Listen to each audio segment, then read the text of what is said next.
So hello everyone and good morning सभी को। उम्मीद करता हूँ मेरी वॉइस प्रॉपर आ रही है सभी तक। तो आज हम लोग का रहने वाला है वर्ल्ड ज्योग्राफी का लास्ट लेक्चर। ठीक है, आखिरी लेक्चर रहेगा और इसके बाद हम लोग स्टार्ट करेंगे इंडियन ज्योग्राफी, जो कि स्टार्ट होगी मंडे ऑनवर्ड्स। ठीक है, तो एक बार सभी लोग कंफर्म करेंगे कि वही सारी चीज़ें प्रॉपर हैं कि नहीं। आज हम लोग पढ़ेंगे हवाओं के बारे में, और वो हवा ठीक है, तो हवाएं आज पढ़ेंगे, दैट इज़ विंड्स पढ़ेंगे। विंड्स किस तरह से साइक्लोन्स लाती हैं। लेट मी टेल यू, ये साइक्लोन नहीं है पूरी तरह से प्रॉपर, अगर हम देखें तो, है ना, ये छोटा सा एक रीजनल है ना। हमारे गांव में इसको बोलते हैं भूत देखा होगा तुमने, गर्मियों में ऐसा नहीं घूमता एकदम से खेतों वगैरह में कहीं पे, एकदम से ऐसा ऐसा मतलब हल्का सा, मतलब बहुत जोर से घूमने लगता है, तो उसको हम लोग बोलते थे भूत आ गया। तो हवाओं के बारे में पढ़ेंगे, लेकिन हम सोच रहे हैं उससे पहले तुम्हें आईएएस या फिर आईपीएस बना डालें। क्या कहते हो? चिंता न मत करो, 2 लाख रुपए नहीं लेंगे तुमसे, फ्री में बनाएंगे। लेकिन तुम्हें एक काम करना पड़ेगा। काम ये है, बुक्स कब आएंगे? बुक्स आ रही हैं भाई, हम तुमको डेमो शेयर करेंगे। आज एक वीडियो नहीं होगा तो शेयर करेंगे जहाँ बुक प्रिंट हो रही है। ठीक है, तो तुम्हें यकीन हो जाएगा कि हम झूठ नहीं बोल रहे हैं। तो कंप्यूटर बैच की क्यों नहीं हो रही है सोनू केशरी जी? क्योंकि थोड़ा सा सिस्टम में गड़बड़ी आ गई थी, इसकी वजह से। सिस्टम इंप्रूव होने के बाद जल्दी होंगी। आप मेंस के लिए कर रहे होंगे, सीजीएल सीएचएसएल मेंस के लिए, तो चिंता ना करें। सीजीएल और सीएचएसएल मेंस में बाकी सब्जेक्ट भी आते हैं, उनको आप कर ली तब तक करें। कंप्यूटर की क्लास आपकी या तो सैटरडे से या फॉर श्योर 100% अगले ट्यूसडे से स्टार्ट हो जाएंगी और रेगुलर रहेंगी। तो तब तक आप बाकी सब्जेक्ट्स कर सकते हैं। ठीक है, कंप्यूटर के रिगार्डिंग बाकी मैं क्लैरिफिकेशन डाल दूंगा। बताइए जल्दी से, बनवा दें? तो अच्छा, तुम्हारे गाँव में चुड़ैल बोलते हैं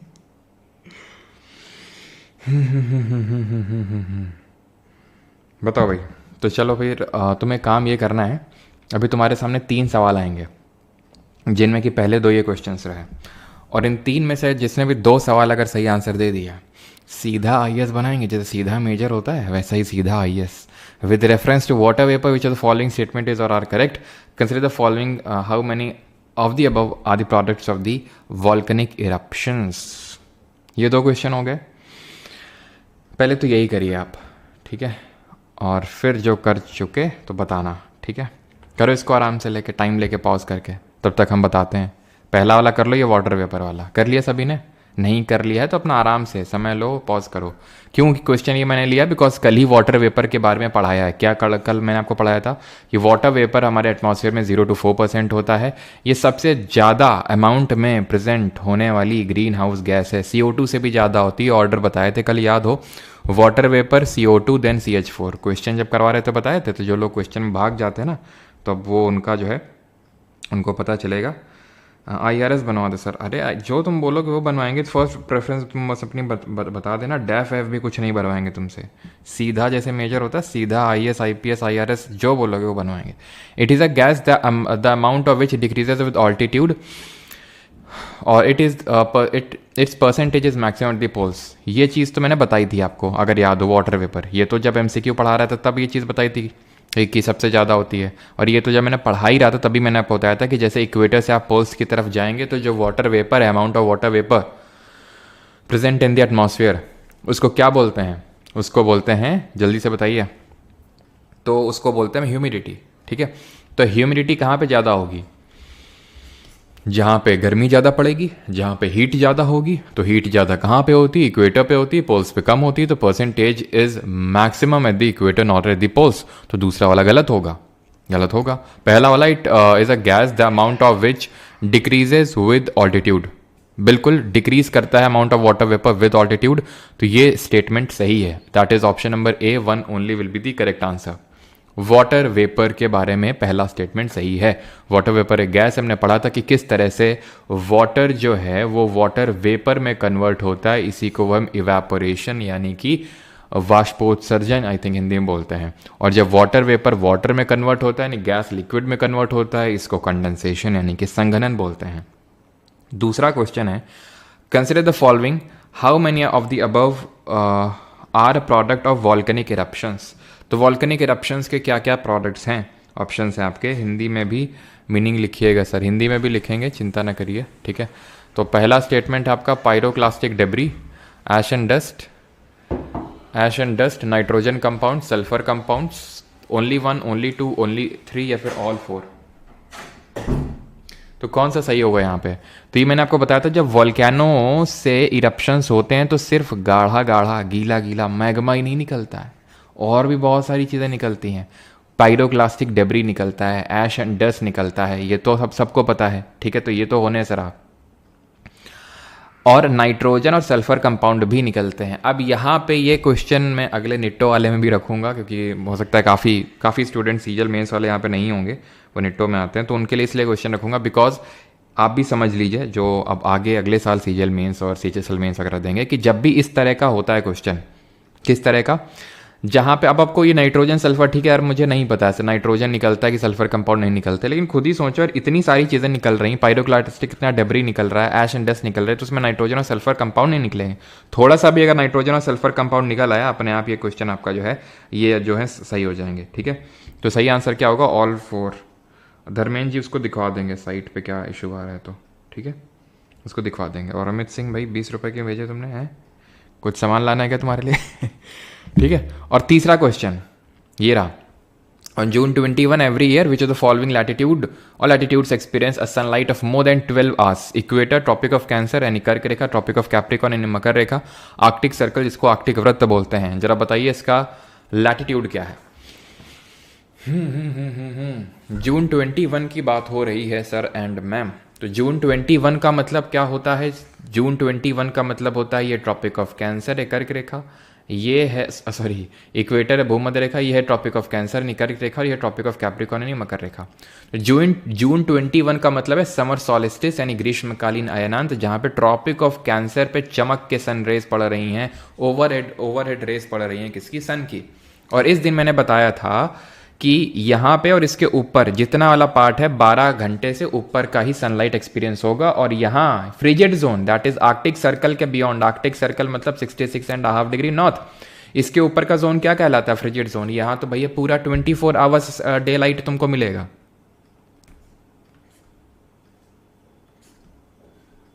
क्या समझे? खत्म। अब जल्दी से बताओ कितने लोग हैं, ठीक है, और जल्दी से मुझे कमेंट में सभी लोग बता देंगे, सीधा प्रशस्ति पत्र भिजवाया जाएगा आपके यहाँ पे, और जैसे ही मिलेगा तुरंत ज्वाइनिंग करिएगा, ठीक है। चलो शुरू करते हैं। वाई विंड ब्लोस, क्यों चलती है पवन? तो क्यों चलती है पवन? अभी हम सीखेंगे क्यों चलती है। तो चलती है पवन प्रेशर डिफरेंस की वजह से। क्यों चलती है? प्रेशर डिफरेंस, जब दाब में अंतर होता है, ठीक है, जब दाब में अंतर होता है, दाब में अंतर होता है, प्रेशर में डिफरेंस। कौन प्रेशर लगा रहा है यहाँ पे? हवाएं ही प्रेशर लगा रही हैं, विंड ही प्रेशर लगा रही हैं। अब यहाँ पे आप समझें कोल्ड एयर का नेचर क्या होता है और वार्म एयर का नेचर क्या होता है, गर्म हवा और ठंडा हवा किस तरह का बिहेवियर दिखाता है, ये हमें समझना है। तो जो कोल्ड एयर है ना, जो ठंडी हवा है, वो भारी होती है, डेंस होती है, और भारी चीज हमेशा नीचे बैठती है, तो इट सिंक्स। और हल्की हवा, सॉरी वार्म हवा जो होती है वो हल्की होती है, लाइट होती है, और लाइट हवा हमेशा ऊपर की तरफ यानी राइज करेगी, ठीक। ये नेचर होता है दोनों का। अब अगर ये नेचर होता है, और अगर मैं तुमसे बोल दूं कि ये कोई अर्थ की सरफेस है, ठीक, यहाँ पर बहुत ठंडी ठंडी हवा है, ठंडी ठंडी हवा है, ठीक, यहाँ पर बहुत गर्म हवा है, गर्म हवा है, गर्म हवा है, गर्म हवा है, ठीक है। तो अब ये दोनों एक दूसरे को देख रही हैं, ये ठंडी हवा, ये गर्म हवा, बोलेंगे आओ मिल लेते हैं। आपको पता है कि जैसे कि हमेशा चीज़ें हाई से लो में मूव करती हैं, पता है ना? इतना सबको नहीं पता है, कोई बात नहीं, इतना तो यार पता होना चाहिए कि हाई से चीज़ें लो में मूव करती हैं हमेशा। जैसे कि मतलब आपने ये एग्जाम्पल सुना होगा, अगरबत्ती को अगर कोने में जला दें किसी भी चीज़ को, या रूम फ्रेशनर डालें, तो धीरे धीरे धीरे धीरे धीरे धीरे धीरे पूरे कमरे में फैल जाता है क्या? जो खुशबू है अगरबत्ती के, फिर रूम फ्रेशनर की, क्योंकि यहाँ पे आपने रूम फ्रेशनर डाला तो यहाँ पे ज़्यादा कंसंट्रेशन है रूम फ्रेशनर का, हाई है, और यहाँ से हाई से लो में जाने लगेगा। तो कोई भी चीज़ हाई से लो में मूव करती है, ठीक है। आप इंक डालते हैं पानी में तो इंक धीरे धीरे फैल जाती है, हाई से लो में मूव करती है, तो ये होता है, ठीक है। ये विधि का विधान है, रीति का रिवाज है। आगे बढ़ते हैं। तो ये जो कोल्ड एयर है ये डेंस होती है और सिंक करती है, सिंक करेगी यानी बैठेगी, ऐसे दबाएगी और किसके प्रेशर लगाएगी, तो यहाँ क्या प्रेशर लगेगा बड़ी जोर का, तो इसको बोल देंगे हाई प्रेशर। और वार्म एयर का बिहेवियर कैसा होता है, वो हमेशा राइज करती है, ऊपर की तरफ उठती है। यहाँ पे सिर्फ प्रेशर लगाने वाला तो कोई है ही नहीं, तो यहाँ पे कैसा हो जाएगा, लो प्रेशर हो जाएगा, निम्न दाब। वो है उच्च दाब, ये है निम्न दाब, ठीक। अब यहाँ बड़ी जोर का प्रेशर, यहाँ पे तो कोई है नहीं, तो ठंडी हवा बोलेगी कि चलो भाई हम ही चलते हैं वहाँ पे और उस प्रेशर को भरते हैं, उस वैक्यूम को भरते हैं, क्योंकि ऊपर वो तो गर्म हवा तो ऊपर चली गई, तो यहाँ कौन रहेगा, तो यहाँ पे ठंडी हवा नीचे नीचे चलेगी। अब भाई नीचे घुस थोड़ी ना जाएगी ज़मीन के अंदर कि लो भाई क्रस्ट में घुस गई, मेंटल में घुस गई, कोर में घुस गई, कोर को एकदम खोखला करके गैस गैस भर गई, ऐसा तो है नहीं ना। वो अब यहाँ पे मूव करना शुरू करेगी, वहाँ मूव करना शुरू करेगी, इसको फिल करेगी। तो विंड कैसे चली, विंड क्यों चली, क्योंकि प्रेशर का डिफरेंस था। और विंड कहाँ से कहाँ चली, विंड चली हाई प्रेशर से लो प्रेशर, उच्च दाब से निम्न दाब। समझ आती है बात, बेसिक सी। टाइप्स ऑफ विंड क्या होते हैं, तो दो तरह की विंड होती हैं सर, दो तरह की विंड होती हैं। कौन कौन सी, एक होती हैं ट्रेड विंड्स, एक होती हैं ट्रेड विंड्स जिनको बोलते हैं व्यापारिक पवनें, और एक होती हैं लोकल विंड्स। व्यापारिक पवनें और हमारी स्थानीय पवनें, ट्रेड विंड और local wind. Local wind 2 minute का टॉपिक है। मेन जो आपने समझना है, पहले तो आपने घबराना नहीं है, आपने समझना है, आपने ट्रेड विंड को समझना है। ट्रेड विंड होती है हमारी क्या, ट्रेड विंड के नाम अभी आप पढ़ेंगे, ईस्टर्लीज, वेस्टर्लीज, ये सारे नाम आप पढ़ेंगे, लेकिन घबराना नहीं है आपने, आपने समझना है। अभी मैं आपको समझाता हूँ कैसे ईस्टर्लीज वेस्टर्लीज चलती हैं। ये क्या है, ये है हमारा अर्थ, ठीक है। पहली बार इतना बढ़िया ड्राइंग बना है गोला बना है। चलो भाई, तो यहाँ पे हम खींच देते हैं इक्वेटर को, भूमध्य रेखा को, ठीक, खींच दी, क्लियर। ये हमारा क्या है, ये नॉर्थ पोल है, और ये क्या है, साउथ पोल। ऊपर वाला क्या है, उत्तरी ध्रुव, और नीचे वाला क्या है, दक्षिणी ध्रुव। ये चीज़ समझ में आती है, ध्यान से समझते रहना बेटा। हम वापस इसको रिपीट, सर SSC 2.8 से CAPF पेपर का हो सकता है मैथ लक्ष्य, प्लीज़ सभी लोगों से गुजारिश है कि लास्ट में तरह के डाउट पूछा करो, बीच में ही सिर्फ टॉपिक रिलेटेड डाउट पूछा करो, फिर एकदम मूड वो होता है ना, ठीक है, समझ रहे हो जाएगा, बाद में पूछना है ना, एक बार रिकॉल करो। तो ये चीज़ है, ठीक है। ऊपर नॉर्थ पोल और नीचे साउथ पोल, ठीक है। ध्यान से समझते रहना, फिर मैं रिपीट नहीं करूँगा इस चीज़ को, हाँ, क्योंकि मैं पूरी शिद्दत के साथ पढ़ाऊँगा, तो शिद्दत के साथ पढ़ना, और रिपीट का जिसका वो हो तो फिर से पीछे करके देखना, ठीक है। सिंपल मुझे बताओ, मतलब सबसे कम प्रेशर, यानी कि इससे ज़्यादा लो प्रेशर तो कहीं हो ही नहीं सकता है, तो तुम कौन सी जगह चुनोगे, कहीं पे चुन लो, कहीं पे भी। सर बता दो मुझे, इक्वेटर के पास, ट्रॉपिक ऑफ कैंसर के पास, पोल्स के पास, जल्दी से बताओ कहाँ पे चुनना पसंद करोगे, जल्दी से तो कहाँ चुनना पसंद करोगे भाई। तो भाई तुम जहाँ भी पसंद करो, तुम्हारी पसंद नापसंद से कुछ नहीं होने वाला है। लो प्रेशर यहाँ पे होगा, ये लो प्रेशर यहाँ पे होगा, इक्वेटर पे। समझ में आती है बात, भूमध्य रेखा पे। क्योंकि तभी मैंने बोला था कि प्रीवियस लेक्चर अगर नहीं समझ में आएंगे तो फिर आगे का नहीं समझ में आएगा, और प्रीवियस अगर समझे हो तो यहाँ समझ में आएगा आराम से कि यहाँ पे लो प्रेशर बनेगा, क्योंकि यहाँ पे बहुत ज़्यादा धूप पड़ेगी, गर्मी पड़ेगी, गर्म हवा हो जाएगी, गर्म हवा ऊपर उठती है, लो प्रेशर बनता है, ठीक। इससे ज़्यादा तो कहीं लो प्रेशर होगा नहीं, ठीक है। हवा कैसे चलती, हाई प्रेशर से लो प्रेशर, तो और इससे ज़्यादा हाई प्रेशर कहीं पर नहीं होगा, है। इससे ज़्यादा कहीं हाई प्रेशर हो सकता है, पोल्स जहाँ ध्रुव हैं, जहाँ पे एकदम बहुत जोर की ठंडी पड़ती, कभी डायरेक्ट रेस तो पड़ती ही नहीं है सन की। हाई प्रेशर इससे ज़्यादा तो कहीं नहीं होगा, बस चला दो हाई से लो, है, हो गया। इतना आसान है, मारेंगे भी तुम्हें इतना आसान नहीं है, ठीक है, कि बस वहाँ से यहाँ सीधे चल गया। और बीच में जो लोग हैं वो क्या घुइयाँ छीलेंगे बैठ के, नहीं, घुइयाँ नहीं छीलेंगे वो। उनके लिए हम यहाँ पे क्या करते हैं, इतना भी सिंपल नहीं होता कि सीधे पोल से हवा चलती इक्वेटर की तरफ ना, इतना भी सिंपल नहीं होता है। होता है इस तरह से, अब जैसे यहाँ पे लो प्रेशर है, यहाँ पे क्या है सर, यहाँ पे लो प्रेशर है ना, तो लो प्रेशर वाली क्या करती है, विंड ऊपर उठती है। ये लो प्रेशर वाली विंड ऊपर उठेगी। ऊपर कब तक उठेगी, भाग थोड़ी ना जाएगी। यहाँ पे ट्रोपोपॉस है, ट्रोपोपॉस कल पढ़ाए थे ना, ट्रोपोपॉस बताओ मुझे क्या होती है ट्रोपोपॉस। तो उठेगी उठेगी उठेगी और उठेगी, ऊपर जाएगी तो ठंडी नहीं हो जाएगी, क्योंकि ऊपर तो ठंडक है, तो ऊपर चलेगी, ठंडक है। फिर क्योंकि जब ये ठंडी हो जाएगी तो बोलेगी अब तो हम ठंडी हवा है, हमारी प्रॉपर्टी तो चेंज हो गई। ठंडी हवा की प्रॉपर्टी ये होती है कि वो बैठती है, वो सिंक करती है। ट्रोपोपॉस पे चलेगी चलेगी चलेगी, कब तक चलेगी, एक पॉइंट आएगा गिर जाएगी बेचारी। क्या करेगी, गिर जाएगी, ठीक है। और यहाँ पे ठंडी ठंडी हवा हो जाएगी, यानी कि यहाँ पे क्या हो जाएगा, हाई प्रेशर हो जाएगा।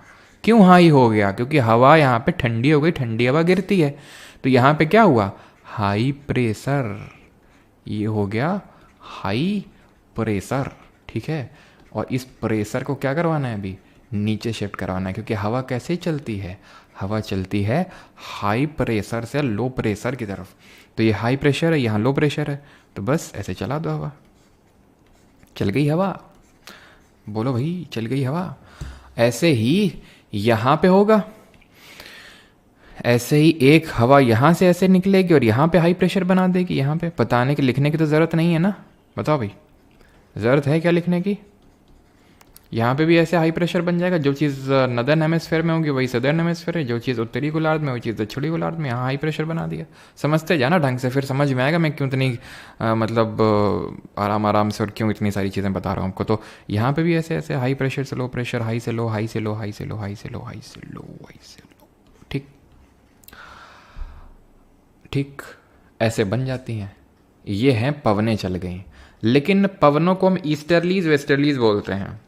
और जो विंड का नाम पड़ता है ना, ध्यान रखना, जो नेम ऑफ विंड पड़ता है, किसी भी हवा का नाम उसके डायरेक्शन ऑफ ओरिजिन से पड़ता है, निर्धारित होता है। Direction of origin, direction of origin कैसे, जैसे ईस्टर्लीज है तो इसका मतलब है ये ऐसे चल रही होगी, यानी ईस्ट से वेस्ट की तरफ चल रही होगी।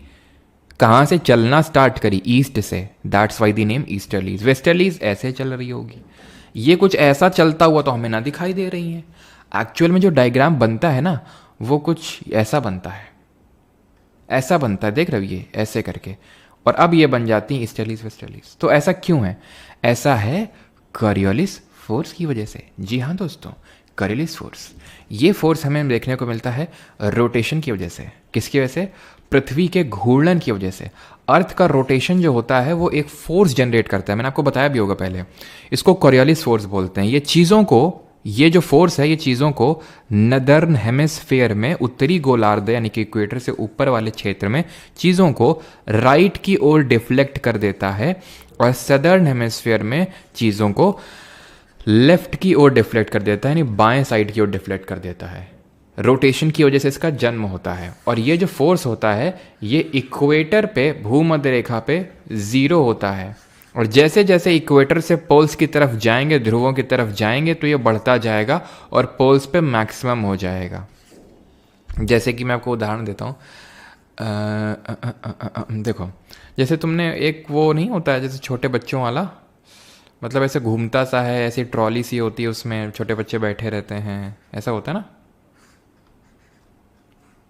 होता है ना ऐसे, ठीक है, चलो ठीक है। तो मैं यहाँ पे ऐसे करता हूँ, 3 ट्रॉली ऐसे करके बना देता हूँ, ऐसे करके, है ना, ऐसे 3 ट्रॉली बना देता हूँ। अब तुम मुझे बताना, इस वाले केस में यहाँ पे एक बच्चा यहाँ बैठा है, एक बच्चा यहाँ बैठा है और एक बच्चा यहाँ बैठा है, ठीक है, तीनों सेम साइज़ की ट्रॉली हैं, ठीक है, सब कुछ ठीक है, सब कुछ सेम है।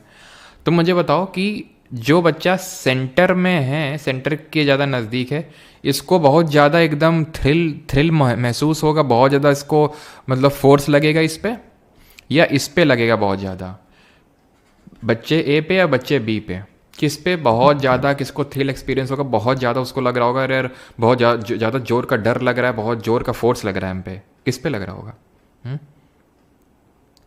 एंड वाले पे। बच्चे भी सेम साइज़ के हैं, एंड वाले पे, बिल्कुल एंड वाले पे। समझ गए ना क्यों मैंने एग्जांपल दिया, क्योंकि तुम अब फील कर पा रहे हो उस चीज़ को, तुम्हें फील दिलाना ज़रूरी है। अब उसी तरह यहाँ पे भी है, जब ये अर्थ रोटेट कर रही है तो सेंटर पे जो कॉरियोलिस फोर्स है वो 0 होगा, और यहाँ पे वो फोर्स मैक्सिमम होगा एकदम एंड पे, दैट इज पोल्स पे। कहाँ पे, ध्रुवों पे, ठीक है। क्लियर है इतनी चीज़ यहाँ तक सभी को, ठीक है। तो कॉरियोलिस फोर्स किस वजह से आता है, अर्थ के रोटेशन की वजह से। चीज़ों को कैसे डिफ्लेक्ट करता है ये समझ गए, तो करवाते हैं डिफ्लेक्ट। ये नदर्न हेमिस्फीयर में, नदर्न हेमिस्फीयर है ना, तो नदर्न हेमिस्फीयर में चीज़ें राइट की ओर डिफ्लेक्ट करती हैं, तो ये एक्चुअल में ऐसे बनेगी, ऐसे बनेगी, ऐसे बनेगी, ऐसे बनेगी, समझे आप। और यहाँ पे ये सदर्न हेमिस्फीयर है, तो सदर्न हेमिस्फीयर में चीज़ें लेफ्ट की ओर डिफ्लेक्ट होती हैं, चीज़ें लेफ्ट की ओर डिफ्लेक्ट होती हैं, लेफ्ट की ओर डिफ्लेक्ट होती हैं, लेफ्ट की ओर, लेफ्ट की ओर, लेफ्ट की ओर, लेफ्ट लेफ्ट, ठीक है।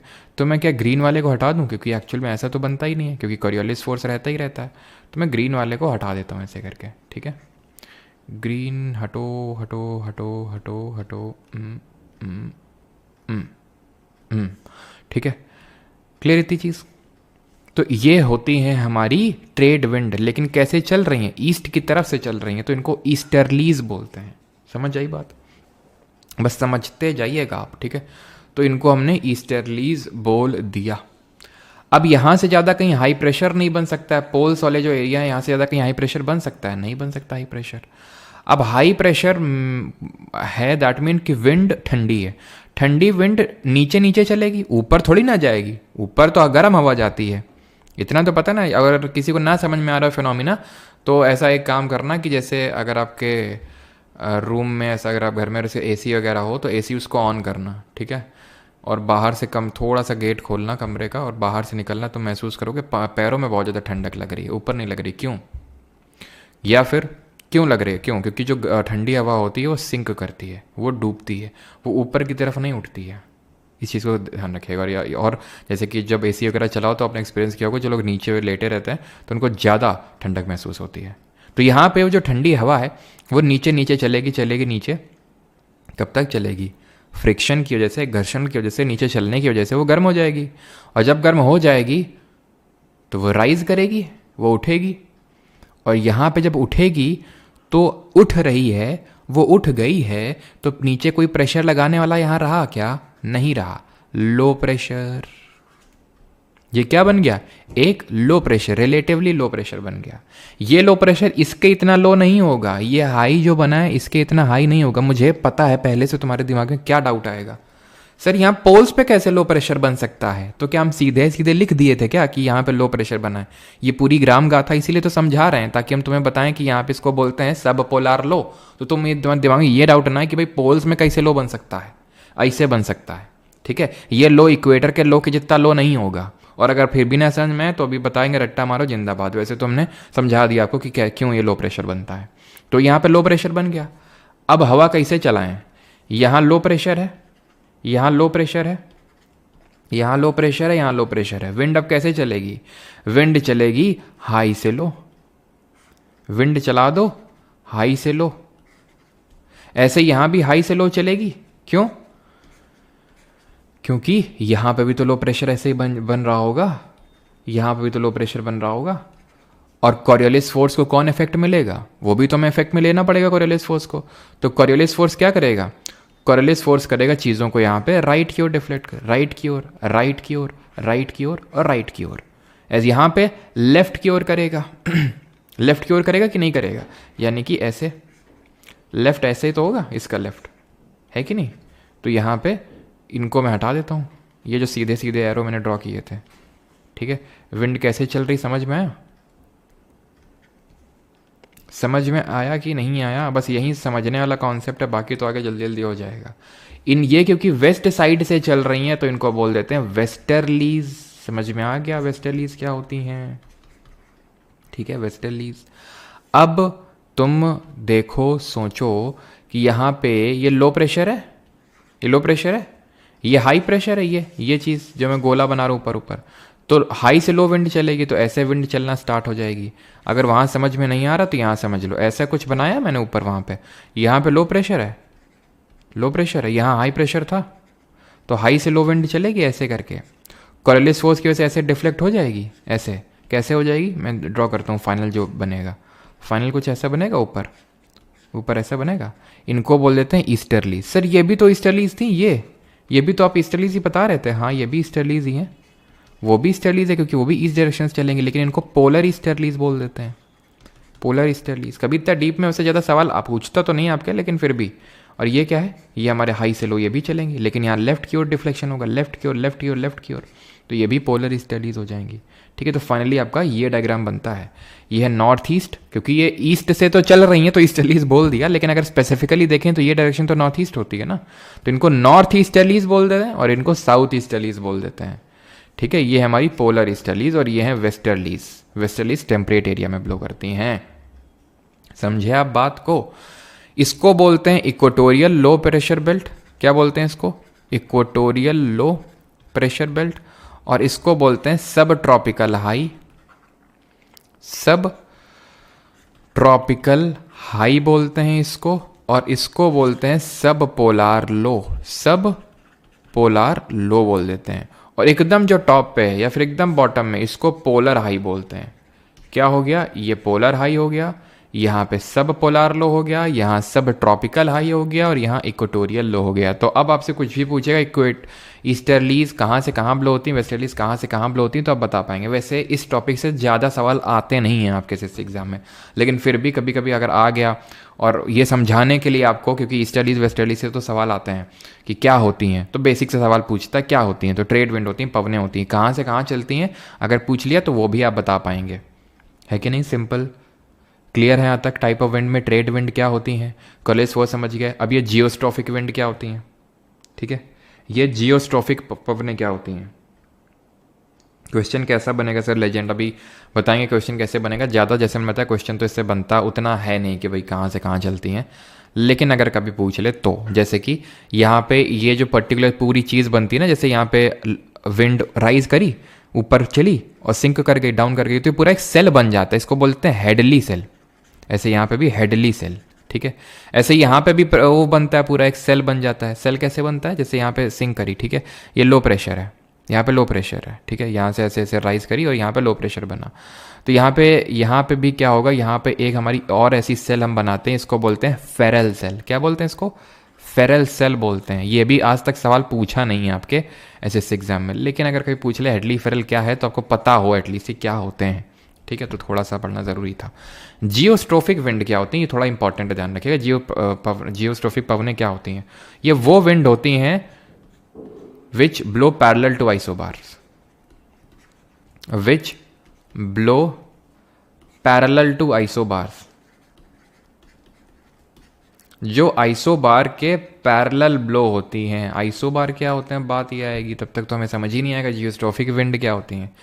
आइसोबार वो लाइन होती हैं जो उन पॉइंट को कनेक्ट कर रही हैं, उन पॉइंट को कनेक्ट कर रही हैं जिनका सेम प्रेशर है। ये क्या हो गई, ये मेरी आइसोबार हो गई एक। तो वो विंड जो इसके ऐसे ब्लो करेंगे पैरेलल, उनको बोलते हैं आइसोबार। समझाते हैं आपको कैसे, ठीक है। ये गोला है हमारा, ठीक, ये ऐसे मान लेते हैं विंड चल रही है, ऐसे चलेगी, ऐसे क्यों ऐसे चलेगी, क्योंकि कोरियोलिस फोर्स इसको डिफ्लेक्ट करेगा। जैसे जैसे पोल्स की तरफ बढ़ोगे कोरियोलिस फोर्स बढ़ेगा, तो जब हाई लैटिट्यूड पे जाओगे ना, तो ये और ज़्यादा डिफ्लेक्ट होने लगेगी, और ज़्यादा डिफ्लेक्ट होगी, और डिफ्लेक्ट होगी, और डिफ्लेक्ट होगी, और ऐसे ब्लो करने लगेगी, यानी आइसोबार के पैरेलल। सर ये आइसोबार आप ऐसे क्यों ड्रॉ कर दिए सीधा, आइसोबार ऐसा भी तो हो सकता है, नहीं हो सकता है, होने को हो सकता है लेकिन ऐसा होता नहीं जनरली। क्यों, क्योंकि तुम मुझे बताओ, प्रेशर की जब मैं बात करूंगा, प्रेशर की अगर मैं बात कर रहा हूं, तो ये पॉइंट ए है, ये पॉइंट बी है, और ये पॉइंट सी है, तो किन दो प्लेसेस के बीच में तुम बोलोगे कि सेम प्रेशर है, मैं बोलूंगा ए और बी। क्यों, क्योंकि सेम लैटिट्यूड पे है ना सर, तो सेम लैटिट्यूड पे है, तो जैसे ये सन यहाँ पे है, तो इन सारे पॉइंट को यहाँ पे चमक के प्रोवाइड करवा रहा होगा रोशनी, मतलब धूप या फिर हीट, तो इसलिए हीट पे ही तो प्रेशर डिपेंड करता है, तो इन दोनों का सेम क्या होगा प्रेशर, तो इसलिए आइसोथर्म कुछ ऐसा ही बनेगा। ऐसा अब एकदम भी ऐसा नहीं बनता है, क्योंकि ऐसा नहीं कि हर जगह सेम प्रेशर होगा। कल इंसोलेशन का कॉन्सेप्ट समझाए थे, अल्बीडो बताए थे कि असफाल्ट का सबसे कम अल्बीडो होता है, आइस का जो होता है सबसे ज़्यादा अल्बीडो होता है। अल्बीडो का मतलब कितना रिफ्लेक्ट कर रहा है वो होता है। तो प्रेशर इतना भी एकदम समानांतर नहीं होता कि हर लैटिट्यूड पे, एक लैटिट्यूड पे लोकेटेड हर प्लेस पे एकदम सेम वो होगा। तो लैटिट्यूड कभी ऐसे भी हो सकते हैं, मतलब आइसोबार कभी ऐसे भी हो सकते हैं, कभी ऐसे भी हो सकते हैं, थोड़ा ज़्यादा डिफ्लेक्शन भी दिख सकता है, लेकिन ऐसे नहीं होते हैं आइसोबार, ठीक है। ऐसा नहीं होता कि भाई यहाँ पे और यहाँ पे एकदम ही सेम प्रेशर है, और हम दो पॉइंट को कनेक्ट करके आइसोबार नहीं बनाते, मल्टीपल पॉइंट्स को कनेक्ट करके आइसोबार बनाते। तो आइसोबार मोस्टली हमारे ऐसे ही होते हैं, ऐसे ऐसे करके। तो जब ये विंड यहाँ पहुंचेगी तो कोरियोलिस फोर्स की वजह से इतना ज़्यादा डिफ्लेक्ट होगी कि ये ब्लो करने लगेगी पैरेलल टू आइसोबार, या फिर परपेंडिकुलर टू पीजीएफ, या फिर क्या बोलूँ मैं, perpendicular to PGF, pressure gradient force. ये क्या होता है सर, कुछ नहीं, यहाँ पे हाई प्रेशर होगा ना, यहाँ पे लो प्रेशर होगा, और हाई से लो विंड चलती है। ये जिस फोर्स की वजह से विंड चलती है उसको पीजीएफ बोलते हैं, पीजीएफ प्रेशर ग्रेडियंट फोर्स। तो पीजीएफ तो ऐसा होगा कुछ, पीजीएफ तो ऐसा होगा ना यार, समझो मेरी भावनाओं को। यहाँ पे हाई प्रेशर है, यहाँ पे लो प्रेशर है, तो विंड तो हमेशा ऐसे ही चलती है ना।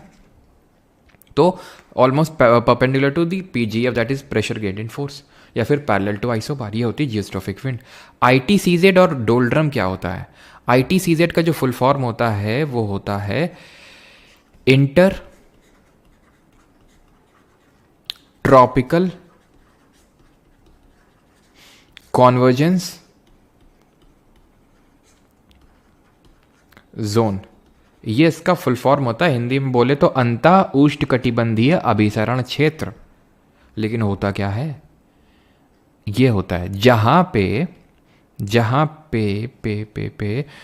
पे ये आपकी नॉर्थ ईस्ट और south east trade wind mill रही हैं, जहां मिल रही हैं, यही पूरे जोन को आईटीसीजेड बोला जाता है। ये जो येलो येलो ड्रॉ किए हैं, यही आईटीसीजेड कहलाता है। आईटीसीजेड वो जोन होता है जहां पे ये नॉर्थ ईस्ट और साउथ ईस्ट विंड का मिलन होता है। समझ में आई बात? इसी को प्यार से डोल्ड्रम बोल देते हैं।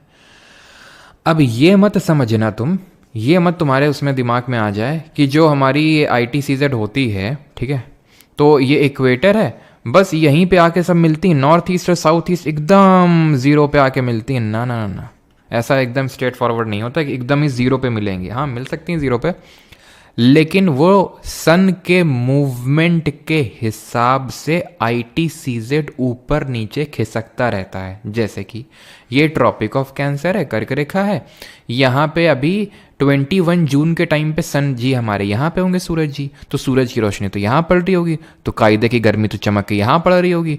तो विंड जो है ये ऐसे करके मीट कर रही होंगी, कुछ यहाँ पे मीट कर रही होंगी। ये नॉर्थ ईस्ट और साउथ ईस्ट ट्रेड विंड ऊपर की तरफ मीट कर रही होंगी। क्यों मीट कर रही होंगी? क्योंकि हाई प्रेशर थोड़ा ऊपर शिफ्ट हो गया होगा, लो प्रेशर भी ऊपर की तरफ चला जाएगा, तो ये विंड भी थोड़ा ऊपर की तरफ मीट करेंगे, इक्वेटर के थोड़ा सा ऊपर मीट करेंगी। ये चीज़ आपको ध्यान में रखनी है, ठीक है। ऊपर की तरफ थोड़ा सा मीट करेंगे, जिसकी वजह से आईटीसीजेड ऊपर की तरफ शिफ्ट हो जाएगा। तो आईटीसीजेड अगर स्टेटमेंट वाला सवाल लेके आ जाए, क्या ये कांस्टेंट जोन होता है? ये कहाँ से कहाँ पाया जाता है? ये 10 डिग्री नॉर्थ से लेकर 10 डिग्री साउथ, तो ये कांस्टेंट नहीं है। सन के एपरेंट मूवमेंट के हिसाब से इसका मूवमेंट होता रहता है। गर्मियों के टाइम पे इक्वेटर के ऊपर होगा और सर्दियों के टाइम पे इक्वेटर के नीचे होगा। तो सन के मूवमेंट के हिसाब से इसका जो है जो जोन है वो डिसाइड होता है कि कहाँ पे। इसी को डोल्ड्रम बोलते हैं, इसी को ही डोल्ड्रम बोलते हैं। अब बात ये आती है कि एक और चीज़ होती है हमारी, जिसको हम बोलते हैं हॉर्स लैटिट्यूड, अश्व अक्षांश हिंदी में बोलते हैं।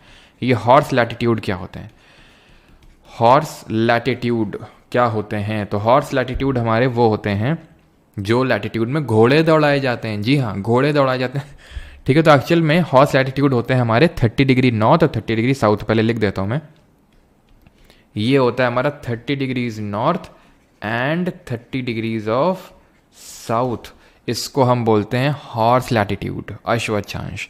ये है, ये जो आप देख पा रहे हैं, जहाँ पे ये विंड, ठंडी हवा गिरी, यही होता है हॉर्स लैटिट्यूड। तो अब ये सारी चीज़ें इसीलिए बताना ज़रूरत है, सो दैट आईटीसीजेड और हॉर्स लैटिट्यूड जिससे क्वेश्चन आते हैं तो वो आप समझ सकें।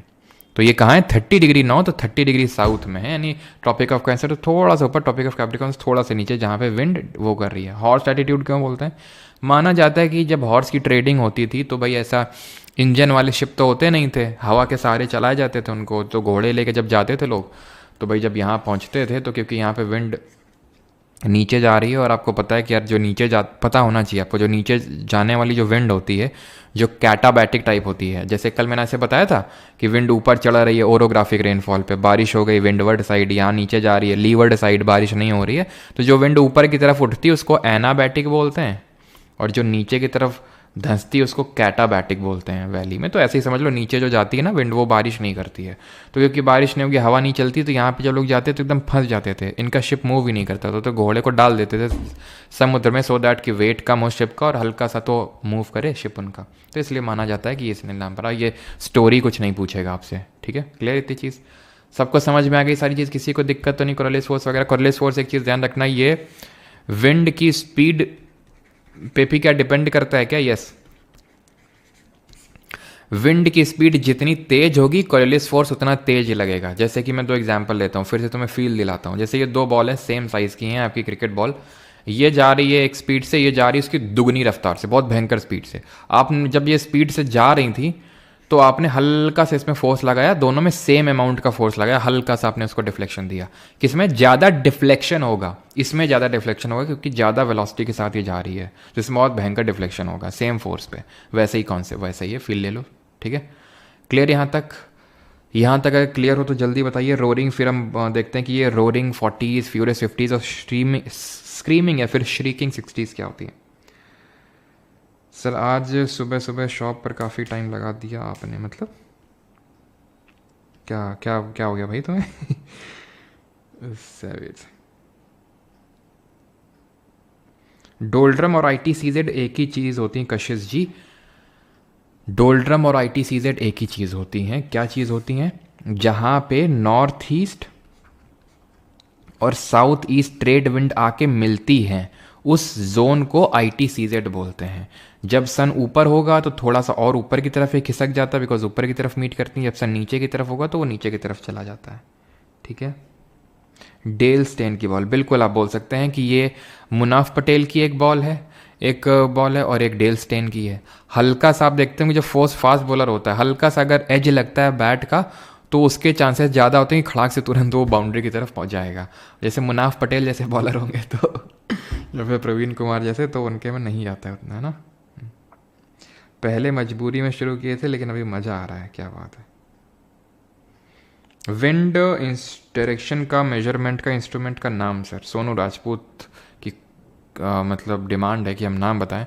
तो देखिए, विंड डायरेक्शन जो होती है उसको मापते हैं हम, मतलब अच्छा मांग रखा है इन्होंने, सही टाइम पे सही मांग रखा है, बिकॉज हमें पता होना चाहिए। और एक विंड स्पीड होता है, तो डायरेक्शन को हम मापते हैं विंड वेन से। किससे मापते हैं? विंड वेन से मापते हैं। ठीक है, विंड वेन। ठीक है, और स्पीड को मापते हैं एनीमोमीटर से।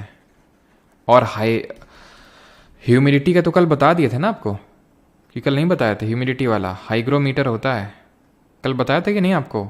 ह्यूमिडिटी के लिए हाइग्रोमीटर। पता नहीं ऐसा क्यों मुझे लग रहा है, मैंने कल तुमसे पूछा था लेकिन मैं बताना भूल गया था। ऐसा है क्या? हाइग्रोमीटर ह्यूमिडिटी को मापते हैं। क्लियर इतनी चीज़। अभी हम बढ़ते हैं श्रीकिंग क्या लिखा हुआ है। हेडली फेरल रिपीट क्या यार, क्या रिपीट करना है उसमें? ये यहाँ से विंड राइज करी, यहाँ पे सिंक कर गई, तो एक तरह का सेल बन गया ये, उसको हेडली बोल देते हैं। ऐसे ही नीचे भी तो हुआ था, तो हेडली। देन यहाँ पे सिंक करी थी, यहाँ पे आपकी राइज करी थी, तो यहाँ पे भी इस तरह से राइज कर उठेगी, धीरे धीरे ट्रैवल करेगी और यहाँ सिंक कर जाएगी, तो ये भी एक सेल बनेगा, फेरल बोलते हैं इसको। ऐसे यहाँ पोलर बनता है, पोलर पोल्स के पास बनता है। तो ये कभी पूछा नहीं है क्वेश्चन, लेकिन अगर पूछ ले तो ये विंड क्या होती हैं, देखो।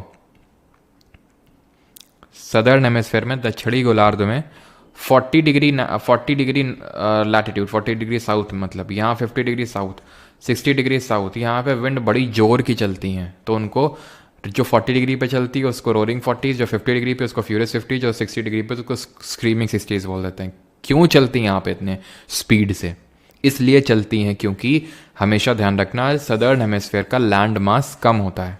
दक्षिणी जो गोलार्ध है वहाँ पे कम जमीन है, कम लोग रहते हैं, कम घर वर बने हुए हैं, तो विंड के लिए उतना ऑब्स्ट्रक्शन यानी कि जो विरोध है वो उतना उत्पन्न नहीं होता है, एकदम तेजी से ब्लो होती है। तभी तो नेपच्यून को विंडीएस्ट प्लैनेट बोलते हैं, बिकॉज बताया था मैंने सेम रीज़न। ठीक है, तो सदर्न हेमिस्फीयर जो दक्षिणी गोलार्ध होता है, कभी भी कुछ भी इस तरह से क्वेश्चन बन जाए कि ये क्यों सदर्न हेमिस्फीयर में होता है, नदर में नहीं होता है, फिर नदर में होता है, सदर्न में नहीं होता, तो उसमें 99% क्वेश्चंस का आंसर यही होगा कि सदर्न हेमिस्फीयर में लैंड मास कम होता है, भूभाग कम होता है। ठीक है, ये चीज़ आप देख सकते हैं। सदर्न हेमिस्फीयर में क्या है? ऑस्ट्रेलिया है, थोड़ा पार्ट ऑफ साउथ अमेरिका है, थोड़ा पार्ट ऑफ अफ्रीका है, बाकी तो सब एशिया हो गया, नॉर्थ अमेरिका हो गया, यूरोप हो गया, जहाँ ज़्यादातर लैंड मास है वो तो ऊपर है नदर्न हेमिस्फीयर में। क्लियर हो गई थी चीज़। आगे बढ़ें। लोकल विंड, परमानेंट विंड समझ में आ गया क्या थी। अभी आते हैं लोकल विंड पे। तो लोकल का मतलब ये होता है, अब ये जो व्यापारिक पवनें थी, ट्रेड विंड थी, ये पूरे ग्लोब में इस तरह से ब्लो हो रही थी, इस तरह से ब्लो हो रही थी, इस तरह से। ये जो होती हैं लोकल विंड, ये एक सिर्फ रीजन में ब्लो होती हैं, छोटे, जैसे चिनूक है। ठीक है, ये नॉर्थ अमेरिका में। चिनूक ऐसे नहीं चल के यहाँ तक आ जाएगी ना, चिनूक सिर्फ वहीं नॉर्थ अमेरिका में ब्लो करेगी। जैसे हमारी लू है, चलती यहाँ पे, चलती है कि नहीं? नॉर्थ इंडिया में गर्मियों के टाइम पे लू चलती है। यहाँ पे लू क्यों चलती है? मैंने कल आपको एक रीज़न बताया था, क्या होता है वो, तो लोकल विंड है भाई। पाकिस्तान और यहाँ पे इंडिया का रीजन चलती है, ऐसा नहीं कि यहाँ पे भी लू चलती है ऐसा। तो लोकल विंड थोड़ा सा ध्यान रख लो। जैसे यहाँ पे चिनूक है। लोकल विंड को हम दो कैटेगरी में डिवाइड करते हैं, एक गर्म और एक ठंडी, कोल्ड विंड और वार्म विंड। ठीक है, गर्म हवा और ठंडी हवा लोकल विंड बोलते हैं उसको। ठीक है, तो चिनूक जो है ये कोल्ड विंड है। चिनूक क्या है? कोल्ड विंड है। ब्लिजार्ड क्या होते हैं? ब्लिजार्ड ऐसे ही समझ लो कि ये एक तरह के थंडरस्टॉर्म टाइप है। ब्लिजार्ड है बर्फीला तूफान, ब्लिजार्ड इज कॉल्ड एज बर्फीला तूफान। तो चिनूक को हम स्नो ईटर के नाम से जानते हैं। ये बर्फ़ को खा जाता है ना। क्यों खा जाता है? क्योंकि गर्म होती है, वार्म विंड होती है ये, तो बर्फ़ को खा जाएगा, पिघला देगा। पैम्परो अर्जेंटीना में ब्लो होती है। इसको भी बस नाम थोड़ा सा ध्यान रख लेना, कहाँ ब्लो होती है, गर्म है कि ठंडी है। बर्ज वर्ज छोड़ दो, हनूप छोड़ दो। हरमट्टन, इसको डॉक्टर विंड बोलते हैं। क्यों डॉक्टर विंड बोलते हैं? ये गल्फ ऑफ गिनिया कहलाता है। ये गल्फ ऑफ गिनिया, क्योंकि यहाँ पे गिनिया करके कंट्री है, तो इसको गिनिया तट या गिनिया कोस्ट के नाम से जानते हैं। तो ये गल्फ ऑफ गिनिया में क्या है कि थोड़ा सा मतलब रिलीफ देता है यहाँ के लोगों को, तो इसलिए डॉक्टर विंड बोल देते हैं, और कुछ इनकी बीमारियाँ ठीक कर देता होगा। खमसिन जो है ये इजिप्ट में ब्लो होती है। इजिप्ट का हाईएस्ट सिविलियन अवार्ड क्या है जो मोदी जी को मिला था?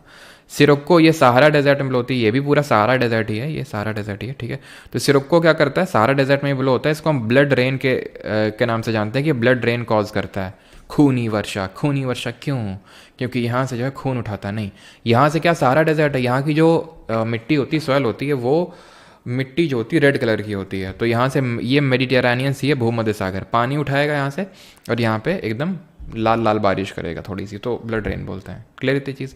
सारी ही गर्म हवा होंगी, क्योंकि आपको पता है ये अफ्रीका कॉन्टिनेंट है, इक्वेटर का पास का क्षेत्र है। इक्वेटर के पास का क्षेत्र है तो अब वैसे बात है गरम गरम ही सब कुछ होगा, तो गरम। चिनूक भी गरम थी और ये सारी भी गरम हवा है। ठीक है, चिनूक तो हेलीकॉप्टर, बिल्कुल हेलीकॉप्टर है चिनूक, यहीं से यूएसए से लिया था। सर 1 मिलियन हो गया, फेस रिवील कब करोगे?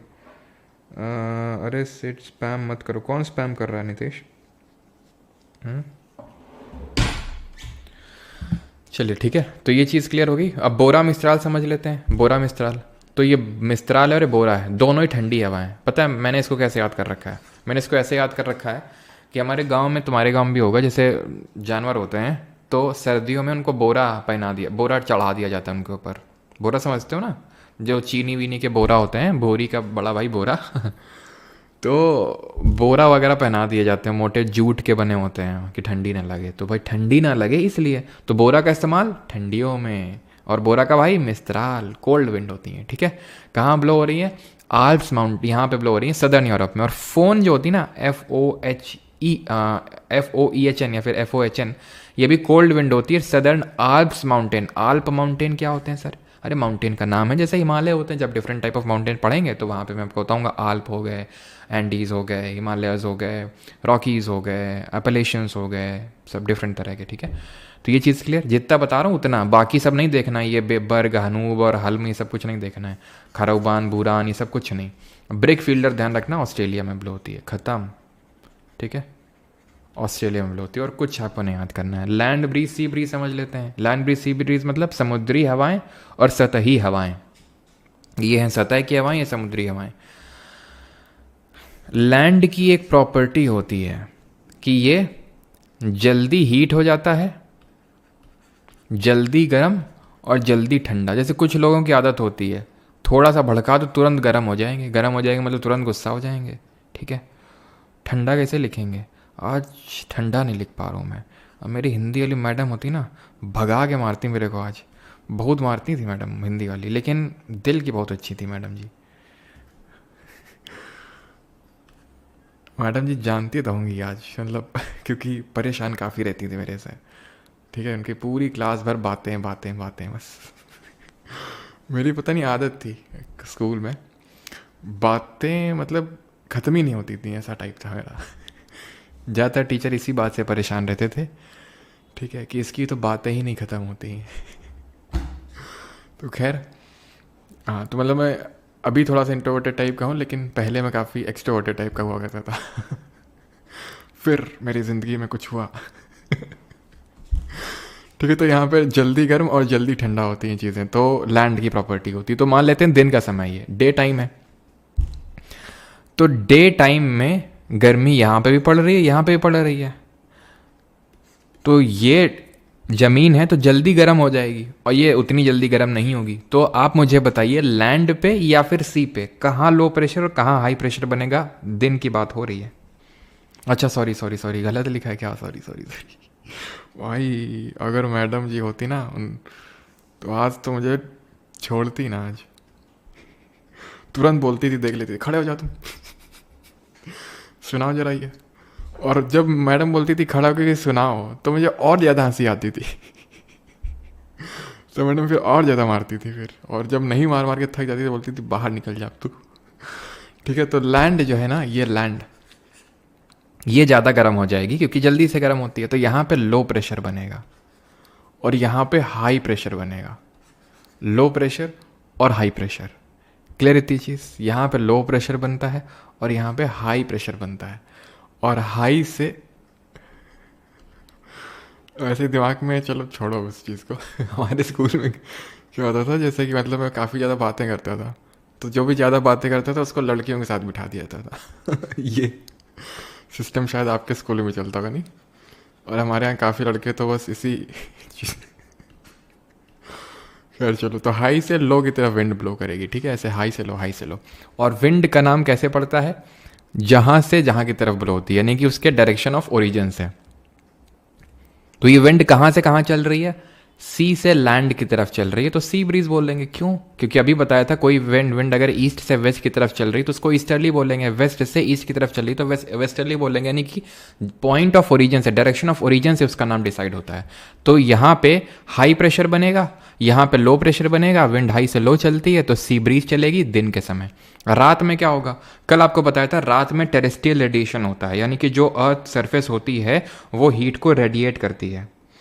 आप तो सर मेरी तरह हो। अच्छा अच्छा, मेरी क्लास में हुआ था 3-4 बार। हाँ, तो मेरे साथ भी ये हुआ था कि मेरे और मेरे फ्रेंड के साथ कि वो लड़कियों के साथ बिठाते थे तुरंत लेकिन हमें कोई फ़र्क नहीं पड़ता था नाइट का ये समय है, तो नाइट का ये समय रात का समय है, तो रात में क्या होता है? टेरेस्ट्रियल रेडिएशन होता है। टेरेस्ट्रियल रेडिएशन का मतलब है कि हीट रेडिएट होती है इस समय। किस फॉर्म में होती है कमेंट में बता दीजिएगा, शॉर्ट वेवलेंथ या लॉन्ग वेवलेंथ के फॉर्म में।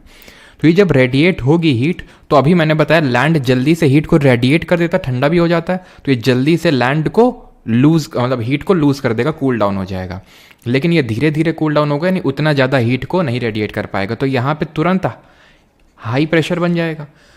यहाँ पे रिलेटिवली लो, हम रिलेटिविटी की बात कर रहे हैं, यहाँ पे भी हीट जाएगी, हल्का सा लो मतलब हाई बनेगा, लेकिन इसके कंपैरिजन में तो लो ही होगा ना। तो यहाँ से हाई से लो विंड ब्लो होगी, हाई से लो, हाई से लो, ठीक है। तो इसको क्या बोलेंगे? लैंड ब्रीज बोलेंगे, क्योंकि लैंड से सी की तरफ विंड चल रही है तो लैंड ब्रीज होगा। तो लैंड ब्रीज होगा। तो लैंड ब्रीज यानी कि जो आपकी क्या बोलेंगे, सतही हवाएं हैं, वो कब चलती हैं? रात के समय। और दिन के समय क्या चलती है? सी ब्रीज चलती है। सी ब्रीज चलती है कहाँ से कहाँ? सी से लैंड। क्लियर इतनी चीज़? अब जरा ये क्वेश्चन कर दो जल्दी से, with reference to Coriolis force which of the following. तो मैं आपको बता दूं, जो मैंने पीछे 3 क्वेश्चन करवाए थे, जो मैंने बोला था अभी आपको देता हूँ IAS IPS की रैंक, वो तीनों इसी बार के UPSC के सिविल सर्विसेज में पूछे गए क्वेश्चंस थे, जो मैंने 3 वहाँ क्वेश्चन करवाए थे। और ये क्वेश्चन भी इसी बार के सिविल सर्विसेज में पूछा गया क्वेश्चन है, तभी मैंने बोला सीधा IAS की पोस्ट देंगे आपको, बस सही आंसर करिए आप इसको। सर क्या मस्त ज़िंदगी थी आपकी। वही तो, अब स्कूल की ज़िंदगी तो खैर सबकी मस्त होती है, दिन भर पेन फाइट खेलते रहते थे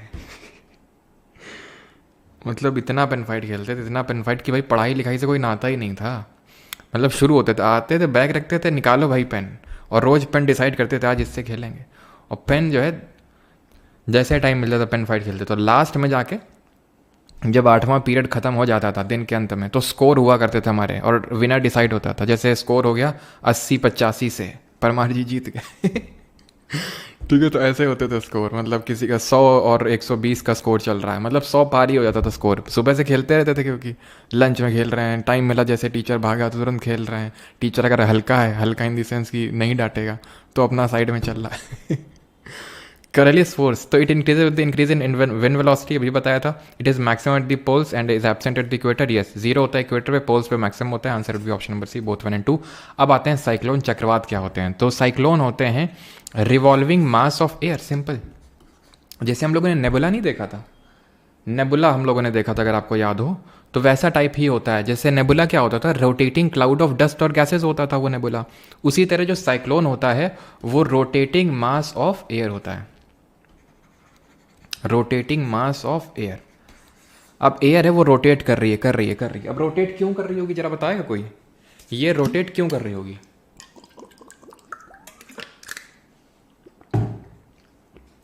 अभी बताते हैं क्यों कर रही होगी। साइक्लोन कैसे बनता है? साइक्लोन बनता है अराउंड अ लो प्रेशर, एक निम्न दाब के आसपास बनता है एक साइक्लोन। ये लो प्रेशर है, इसके अराउंड हाई प्रेशर होगा, इसके अराउंड हाई प्रेशर होगा, इसके अराउंड हाई प्रेशर होगा, इसके अराउंड हाई प्रेशर होगा। ठीक। विंड कैसे चलती है?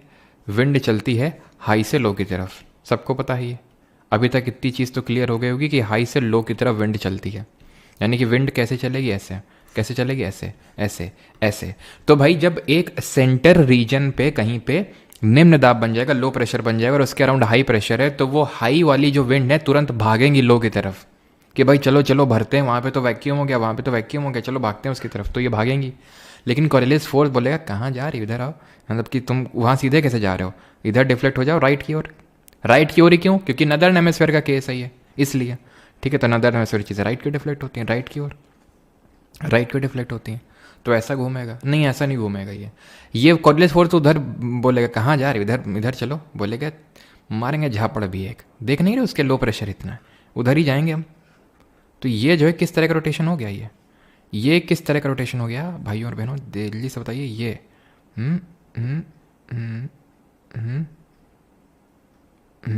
किस तरह का रोटेशन हो गया? अब जो ये पर्पल कलर के बने हुए हैं, ऐसा घूम रहा है ये।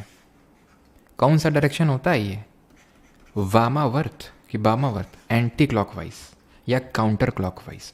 तो इसीलिए हम बोलते हैं कि जो एक साइक्लोन होता है वो एंटी क्लॉकवाइज घूमता है नदर्न हेमिस्फीयर में और क्लॉकवाइज घूमता है सदर्न हेमिस्फीयर में। सिंपल। क्या बनाने की जरूरत है क्या सदर्न हेमिस्फीयर वाला? सदर्न हेमिस्फीयर में क्लॉकवाइज घूमेगा। सिंपल। ठीक। नोट्स अवेलेबल हो जाएंगे जल्दी। ठीक है। हाँ, ये तो डिज़ाइन बना दी है। चलिए, क्लियर हो गया। तो एंटी क्लॉकवाइज नदर्न और क्लॉकवाइज सदर्न हेमिस्फीयर में। तो ये साइक्लोन ऐसे बनता है। और घूमा घूमा क्यों, आप समझिए अभी आप।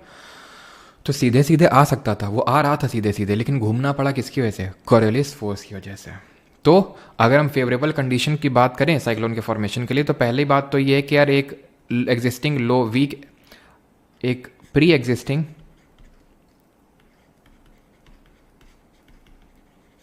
एक वीक लो प्रेशर एरिया होना चाहिए, एक वीक और लो प्रेशर एरिया होना चाहिए। निम्न दाब वाला जो है एरिया होना चाहिए यहाँ पे, लो प्रेशर निम्न दाब।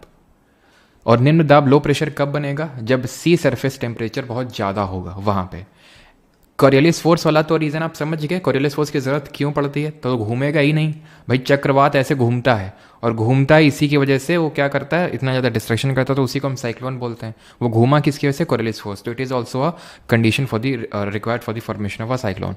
एटमॉस्फेयर में इंस्टेबिलिटी चाहिए। अगर इंस्टेबिलिटी नहीं होगी तो एयर जो है राइज नहीं करेगी एकदम से। भाई इंस्टेबिलिटी का मतलब पता है क्या होता है? इंस्टेबिलिटी का मतलब होता है, इंस्टेबल तब होता है जैसे कि ठीक है ये नॉर्मल है, ये एकदम शांति वाला माहौल चल रहा है, एकदम से क्या हुआ, बहुत ज़्यादा लो प्रेशर बन गया और सराउंडिंग में high pressure high pressure high pressure.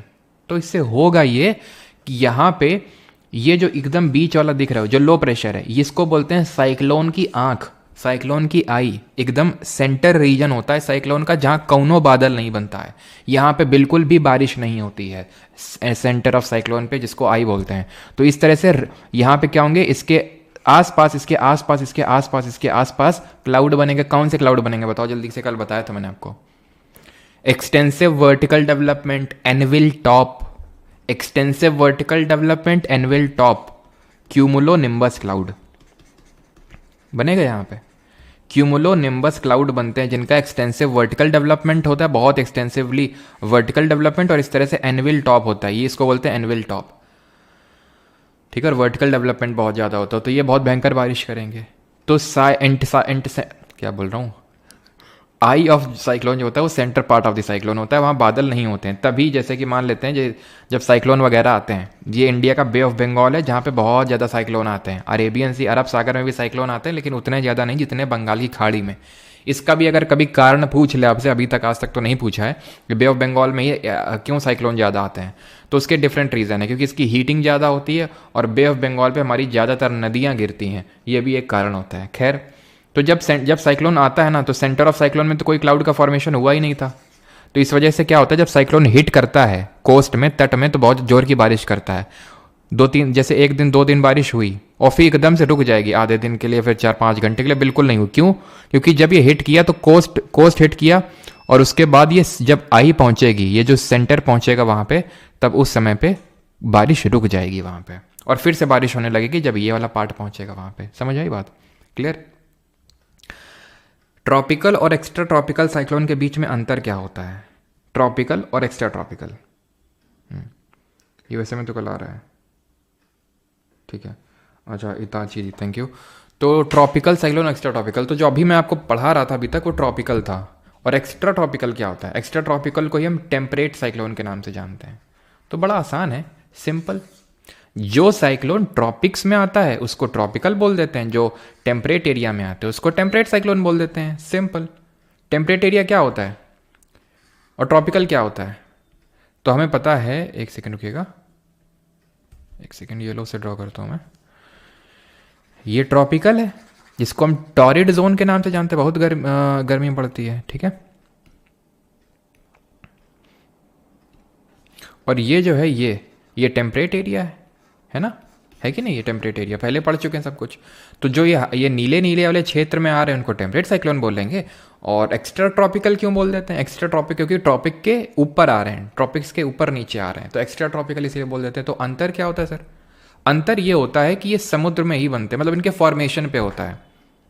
ये भी लो प्रेशर के अराउंड बनता है मेनली, लेकिन इसका जो फॉर्मेशन होता है वो फ्रंटोजेनेसिस की वजह से होता है। फ्रंटोजेनेसिस क्या होता है? फ्रंटोजेनेसिस होता है जहां फ्रंट बनता है। फ्रंट कहां बनता है और फ्रंट क्या होता है? तो जब एक वार्म एयर का मास, यानी एक ऐसी हवा जो गर्म है, एक ऐसी हवा से मिलती है जो ठंडी है, जब दोनों मिलती हैं तो कुछ होता है, कुछ होता है, और वो जो होता है वो फ्रंट कहलाता है, जो बनता है। और इस प्रोसेस को फ्रंटोजेनेसिस बोलते हैं। जैसे कि दोस्तों ध्यान से देखिए यहाँ पर, तो यहाँ पर क्या होता है, जैसे यहाँ ऊपर से ठंडी हवा आ रही है, यहाँ से इक्वेटर से गर्म हवा आ रही है, ठंडी हवा गर्म हवा, ठंडी हवा गर्म हवा, ठंडी गर्म, यहाँ पे क्या बन जाएगा? फ्रंट बन जाएगा, फ्रंटोजेनेसिस हो जाएगा। इसी को बोल देते हैं, यहाँ पे जो साइक्लोन बनेगा, जैसे यहाँ से आई ऊपर से ठंडी हवा, यहाँ से गर्म हवा, और एक दूसरे के ऊपर नाचने, ऐसे ऐसे नाचने लगेंगे एक दूसरे के घूम घूम के, ये बन जाएगा साइक्लोन। समझे आप? किसके से बन रहा है? फ्रंट की वजह से। ट्रॉपिकल साइक्लोन जो होता है वो सिर्फ समुद्र में आता है। अभी लिखा था लार्ज सी सरफेस टेम्परेचर की रिक्वायरमेंट है। ऐसा नहीं कि तुम्हें बगल में पानी जम गया, पानी का भराव हो गया तो वहाँ पे साइक्लोन आ जाएगा। लार्ज सी सरफेस टेम्परेचर। एक्स्ट्रा ट्रॉपिकल, ये सी और लैंड दोनों में आ सकता है, ज़मीन में भी आ जाता है ये, क्योंकि हवा का मिलन ज़रूरी है। वो चाहे मिलन समुद्र में हो जाए, पानी में, चाहे ज़मीन पे। ट्रॉपिकल वाला लेस एरिया कवर करता है, कम क्षेत्र में होता है, लेकिन डिस्ट्रक्शन जो करता है ना भाई साहब, कायदे का करता है एकदम, यानी कि डिस्ट्रक्शन मैक्सिमम होता है इसमें, ठीक है। डिस्ट्रक्शन मैक्सिमम यानी तबाही कायदे की करेगी, उसमें कोई कमी नहीं छोड़ेगा। यहाँ पे क्या, ये लार्ज एरिया कवर करता है, लेकिन डिस्ट्रक्शन उतना नहीं होता है। समझ गए इतना? ठीक है, डिस्ट्रक्शन मिनिमम होगा। ये बहुत ही फ्रीक्वेंट होता है, बहुत ही अक्सर आता रहता है, क्योंकि गर्म हवा ठंडा हवा का मिलना है, तो यहाँ पे जो फेवरेबल कंडीशन है उतनी जल्दी मीट नहीं कर पाती हैं, तो रेयर होता है। मतलब इतना भी रेयर नहीं, लेकिन हाँ उसके कंपैरिजन में as compare to extra tropical. Tropical cyclone east से वेस्ट की तरफ चलते हैं, और एक्स्ट्रा ट्रॉपिकल या टेम्परेट जो चलते हैं वो वेस्ट से ईस्ट की तरफ चलते हैं। ये भी समझ लो क्यों चलते हैं, क्यों चलते हैं, इसमें तुम्हें समझ में आएगा अच्छे से। ट्रॉपिकल साइक्लोन कहाँ आ रहे हैं? ट्रॉपिक्स में आ रहे हैं, ट्रॉपिक्स में तो ये आ रहे हैं, ठीक है। चलो यार, ठीक है, ट्रॉपिक्स में यार। अब यहाँ कोई साइक्लोन बना, यहाँ कोई साइक्लोन बना, ट्रॉपिकल साइक्लोन होगा? ट्रॉपिकल साइक्लोन होगा कि नहीं? कोई यहाँ साइक्लोन बनेगा। यहाँ क्या चल रही है? ईस्टर्ली चल रही है ना, तो ईस्ट से वेस्ट में लेके जाएंगे ना, कि चलो भैया कहाँ चल रहे, उधर चलो। जैसे कि बे ऑफ बंगाल में साइक्लोन बना, तो ये यहाँ की तरफ जाता है ना, वहाँ की तरफ थोड़ी नहीं जाता है, यहाँ की तरफ आता है ना, इंडियन कोस्ट की तरफ। क्यों? क्योंकि यहाँ पे ईस्टर्लीज चल रही हैं ट्रॉपिक्स में, और टेम्परेट एरिया में वेस्टर्लीज चल रही हैं। तो इसलिए जब यहाँ पे कोई फ्रंटोजेनेसिस की वजह से टेम्परेट साइक्लोन बनेगा तो वेस्ट से ईस्ट की तरफ भागेगा। क्यों? क्योंकि वेस्टर्लीज बोलेंगे चलो वेस्ट से ईस्ट की तरफ। समझ में आई बात? खत्म हो गया। डिफरेंट नेम्स जान लेते हैं, इनके डिफरेंट नामकरण होते हैं। इस पर भी क्वेश्चन भी बने हैं, सीजीएल का भी जो पेपर हुआ है उसमें ठीक ठाक क्वेश्चन भी बने हैं कि साइक्लोन को यहाँ पे क्या बोलते हैं, वहाँ पे क्या बोलते हैं। ठीक है, क्लियर क्लियर। और एक चीज़ कि जो इंडियन ओशन है हमारा क्या बोलते हैं, हिंद महासागर है, वहाँ पे नेमिंग ऑफ साइक्लोन एक अलग तरह से होती है। लेकिन पहले देखते हैं डिफरेंट नेम्स क्या होते हैं। तो सर हरिकेन भी होता है इसका नाम टाइफून भी होता है, इसका नाम विल्ली विल्ली भी होता है, विली भी होता है इसका नाम साइक्लोन भी होता है। हरिकेन कहाँ पे होता है? तो हरिकेन होता है एटलांटिक ओशन में, यानी एटलांटिक महासागर में। टाइफून कहाँ पे होता है? तो ये होता है आपका साउथ चाइना सी। कैसा नाम लग रहा है? टाइफून। जापानीज और चाइनीज टाइप नाम नहीं लग रहा है ये, साउथ चाइना सी। और वेस्टर्न पैसिफिक समझ में आता है? वेस्टर्न पैसिफिक मतलब जो जापान वाला साइड है वहाँ पे। अभी दिखा देंगे कहाँ पे, अभी दिखाएंगे, ठीक है। Western Pacific. विली कहाँ पे? ऑस्ट्रेलिया में। और साइक्लोन को साइक्लोन बोलते हैं इंडिया में। कोई हम इतने वो नहीं है, अलग से इतना हमारे पास टाइम नहीं है हम इंडियंस के पास कि नामकरण करें इनका बैठ के, हैं हमारे इतने बच्चे और हैं, उनका नामकरण नहीं करेंगे चिन्नी मिन्नी। तो ये इंडिया हो गया। लेकिन इंडियन ओशन में आने वाले साइक्लोन्स का कुछ ना कुछ रीजनल नेम होता है। तितली, गुलाब, अम्फान, ठीक है, मिधली, माइचू। तो इस तरह के डिफरेंट छोटे छोटे नाम होते हैं, रीजनल नाम होते हैं। कभी तो ऐसा लगता है तितली गुलाब तो सुने हुए हैं, ये मिचाऊंग और मिधली ये कहाँ के नाम पड़ रहे हैं, अम्फान कहाँ का नाम, ये समझ नहीं आता। तो ये होता ये है कि जितनी इंडियन ओशन की कंट्रीज़ हैं इन्होंने ढेरों साइक्लोन्स का पहले से ही नामकरण करके रखा हुआ है। जो अगले आने वाले 15-20 साल तक जितने भी साइक्लोन आएंगे उनका पहले ही नाम डिसाइड हो चुका है। और हर कंट्री को ऐसा, if I am not wrong, ऐसे 13 कंट्रीज़ इसमें हैं जो पूरे इस इंडियन ओशन रीजन में 13 कंट्रीज। और सबको बोला गया 13 नाम दो। कितना हो गया 13 का स्क्वायर? जल्दी से बताओ, नहीं बहुत मारेंगे तुम्हारे। और ना बता पाए। और एक चीज़ और बताओ, ना बता पाए तो तुम्हें मैथ वाले टीचर शिकायत करेंगे। और इसमें एरर बता पाओ, एरर अगर है तो है कि नहीं है, और अगर है तो क्या है, और ना बता पाए तो तुम्हारे इंग्लिश वाले टीचर से शिकायत करेंगे। जल्दी बताओ ज़रा, है। तो यहाँ पे अगर हम बात करें, क्या पूछे थे, भूला, गजनी। तो यहाँ पे हम आपसे पूछे थे कि क्या स्क्वायर होता है, तो 169। तो 169 जो है साइक्लोन का नामकरण पहले से ही हो चुका है, ठीक है। और यहाँ पे क्या मिस्टेक है, ये यू नहीं होगा यहाँ पे, है कि नहीं। तो इंडियन ओशन में इस तरह से नामकरण होता है। ये नाम आपको याद हो गया। अब ये एंटी साइक्लोन क्या होता है? What is anti cyclone? तो एंटी साइक्लोन साइक्लोन का एंटी होता है। सर आज आप रनिंग के लिए लेट क्यों आए थे मॉर्निंग? कुछ भी हैं बेटा, आज तो हम जल्दी गए थे रनिंग के लिए, हाँ। तो ये तो तुम बोलना ही मत। और काफ़ी टाइम बाद गए थे, काफ़ी दिन हो गए थे, नहीं जा पाए थे, तो आज गए थे। तो व्हाट इज़ एंटी साइक्लोन? तो एंटी साइक्लोन साइक्लोन का उल्टा होता है। साइक्लोन बनता है लो प्रेशर के अराउंड, और एंटी साइक्लोन बनता है around a high pressure. Forms around a high pressure, यानी कि उच्च दाब के आसपास बनता है एंटी साइक्लोन। समझा देते हैं कैसे हुआ। हाई प्रेशर, ठीक है, इसके अराउंड क्या होगा? लो प्रेशर, लो प्रेशर, ठीक है। विंड कैसे चलती है? हाई से लो चलती है, तो बाहर की तरफ भागेगी। अभी मान लेते हैं ये नदर्न हेमिस्फीयर का केस है, उत्तरी गोलार्ध का, तो कोरियलिस फोर्स कैसे चीज़ों को डिफ्लेक्ट करेगा? राइट की ओर और राइट की ओर, ठीक। यहाँ पे तो कोई वैक्यूम था नहीं जिसको भरने के लिए अब कहीं डिफ्लेक्शन होगा। तो ये कैसा मूवमेंट है ज़रा बताइए? ये किस डायरेक्शन में घूम रही है ऐसे करके विंड? ये कौन सा डायरेक्शन है? इसको क्या बोलते हैं? इसको बोलते हैं क्लॉकवाइज। कहाँ पे? नदर्न हेमिस्फीयर में। तो सदर्न हेमिस्फीयर में कैसा घूमेंगे? Anti clockwise. सर हम खुद ही घूम गए, इतना घुमा के आपने घुमा दिया कि हम खुद ही घूम गए, हम कंफ्यूज हो गए कि कौन एंटी क्लॉकवाइज, कहाँ पे cyclone, temperate cyclone, anti cyclone, समझ नहीं आ रहा सर। सिंपल, पता है, तुम बस एक चीज़ याद रखो कि जो साइक्लोन होता है वो नदर्न हेमिस्फीयर में एंटी क्लॉकवाइज घूमता है। अब इसके अलावा तुम्हें कुछ याद करने की ज़रूरत नहीं है। कैसे? अब मैं तुमसे पूछ लूँ साइक्लोन सदर्न हेमिस्फीयर में कैसे घूमता है, तो तुम बता दो कि यहाँ नदर्न में एंटी क्लॉकवाइज है तो यहाँ क्लॉकवाइज हो जाएगा। एंटी साइक्लोन जो होता है वो साइक्लोन का उल्टा होता है, तो नदर्न हेमिस्फीयर में कैसे घूमेगा?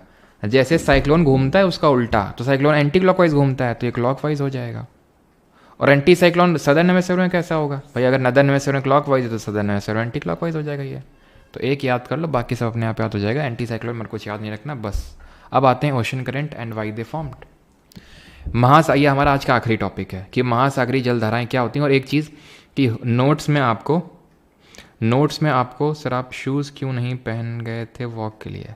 बेटा नए शूज़ पहन गए, तो मैंने बताया था ना 1 मिलियन वाले अनाउंसमेंट में कि एक शर्ट और एक टी शर्ट और एक पैंट लेके आया अपने जीन्स वाला, वो भी तो एक जूते भी लेके आया था, मतलब 1 पेयर ऑफ शूज़, और वही पहन के गया था आज।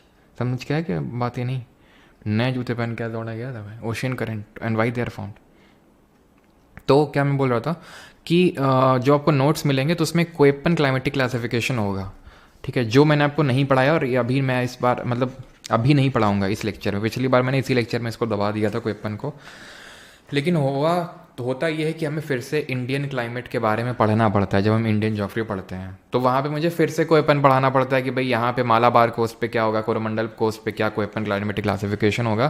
तो फिर जब मुझे फिर से पढ़ाना ही है तो क्यों ना सब एक साथ ही वहीं पढ़ा दूँ, वेदर क्लाइमेट सारा एक साथ, ठीक है, क्यों बार बार वो चीज़ को मतलब रेपिटेशन करें।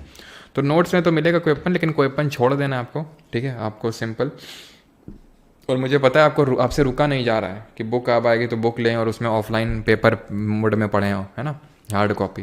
तो रुक जाइए सर, आप फोटो कॉपी भी अगर करवाएंगे ना या फिर कहीं से लेंगे तो वो होगा एकदम नॉर्मल फॉर्मेट है, फोटो कॉपी टाइप। लेकिन यहाँ पे मैं सोच रहा हूँ कि थोड़ा कलर्ड फॉर्मेट में हो, पढ़ने में थोड़ा अच्छा लगे।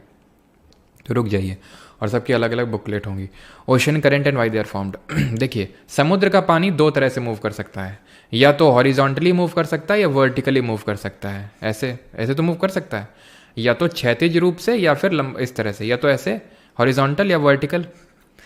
तो जब वर्टिकल मूवमेंट करता है, ऊपर की तरफ मूवमेंट करता है तो उसको अपवेलिंग बोलते हैं, नीचे की तरफ मूव करता है तो उसको डाउनवेलिंग बोलते हैं, और हॉरिजॉन्टल जब मूव करता है तो उसको करंट बोलते हैं। ओशन का करंट है। अब करंट जैसे हम सुनते हैं करंट लग गया, वो होता है इलेक्ट्रिक करंट, जो हमें करंट लगता है और हमें एकदम दिन में तारे दिख जाते हैं, तो इलेक्ट्रिक करंट होता है। इलेक्ट्रॉन्स का जब फ्लो होता है तो उसकी वजह से जो करंट जनरेट होती है उसको ओशन करंट बोलते हैं, इलेक्ट्रॉन्स के फ्लो की वजह से। यहाँ किसका फ्लो हो रहा है? यहाँ पे ओशन वाटर का फ्लो हो रहा है, तो उसकी वजह से जो करंट बन रहा है that is called as ocean current.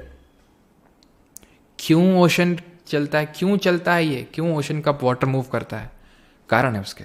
तो रीजंस क्या है? समुद्र का पानी क्यों ऐसे ऐसे चलता है, क्यों इधर से उधर चलता है? पहली बात क्या है? पहली बात तो ये है कि ये विंड, हवाएं जो है ना, हवाएं वो इसको चलाती हैं। विंड का देखो, पानी ऐसे जब मूव करेगा तो पानी ऊपर से लेकर नीचे तक मूव करता है, लेकिन ऊपर वाला पानी तो विंड की तरह की वजह से मूव कर जाएगा, जिसको सरफेस वाटर बोलेंगे। लेकिन जो डीप ओशन वाटर है वो तो विंड कैसे मूव नहीं करेगा, वो मूव कर जाता है डेंसिटी के डिफरेंस की वजह से, जो घनत्व में अंतर आता है। घनत्व में अंतर क्यों आता है, डेंसिटी में डिफरेंस क्यों आता है? देखिए, होता क्या है कि जैसे ऊपर आपको पता है पोल्स में क्या होता है, सर्दी ज़्यादा पड़ती है, यहाँ गर्मी ज़्यादा पड़ती है। तो सर्दी अगर ज़्यादा पड़ रही है तो यहाँ पे ग्लेशियर बहुत बनते हैं। ग्लेशियर एकदम फ्रेश वाटर के बने होते हैं। कल आपको पढ़ाए थे कि हमारी पृथ्वी पर 71% पानी है, जिसमें कि 97.2 या फिर 97.3% पानी समुद्र में मौजूद है, पीने योग्य नहीं है। 2.8 या 2.7% सिर्फ फ्रेश वाटर है। उस फ्रेश वाटर का तो 68.7% तो ग्लेशियर और आइस कैप के पास है, तो वो फ्रेश वाटर से बनते हैं, यानी सॉल्ट को निकाल देते हैं। तो यहाँ पे डेंसिटी ज़्यादा होगी पोल्स में, यहाँ पे ज़्यादा डेंसिटी होगी, यहाँ पे ज़्यादा डेंसिटी होगी, यहाँ कम डेंसिटी होगी, तो डेंसिटी डिफरेंस हो जाएगा, जिसके से वाटर मूव करना स्टार्ट करेगा, ग्रेविटी की वजह से मूव करेगा। और क्या, ये है ओशन करंट। ये है क्या? Ocean current. और ओशन का वाटर आप हमेशा ध्यान रखना, जो कोल्ड वाटर है, ये चीज़ ध्यान रखिएगा, कोल्ड वाटर, ठंडा पानी, चलो हम ठंडे ठंडे कलर से लिखते हैं इसको कि cold water moves from from poles to equator, यानी कि ध्रुवों से भूमध्य रेखा की तरफ ये चलता है। और जो वार्म वाटर है moves from equator to poles. ठीक। चौथा ये क्या चीज़ है ये बताते हैं। तो आप देखिए ये जो पानी है, ये जो वाटर मूव कर रहे हैं यहाँ पे, ये ऐसे घूम नहीं रहे हैं। तो क्यों घूम रहे होंगे बताओ जल्दी से, क्यों घूम रहे होंगे? और गाना गा रहे होंगे घूम के। एक गाना नहीं आता इस पर रील वील काफ़ी आजकल बन रही थी, वो घूम घाघरे वाले तेरा ऐसे करके, नहीं जो आजकल मतलब एसएससी में मैं देख रहा था काफ़ी बच्चे जो सेलेक्ट हो चुके हैं, तो वो भी पता नहीं रील वील काफ़ी बनाए थे इस पर, घूम घाघरे वाले तेरे ऐसे करके कुछ पता नहीं था। ठीक है, तो ऐसा करके कोई गाना था, है ना। तो अच्छा घूम रहे हैं, उनका मन बहुत मारेंगे अभी बता क्या रहे हैं कोरिलेस फोर्स, उनका मन है घूम रहे हैं, तुम्हारी तरह हैं, हर चीज़ मन से चलेगी तुम्हें, कोरिलेस फोर्स की वजह से घूम रहे हैं ये। घूमर नहीं है यार, वो कुछ पता नहीं।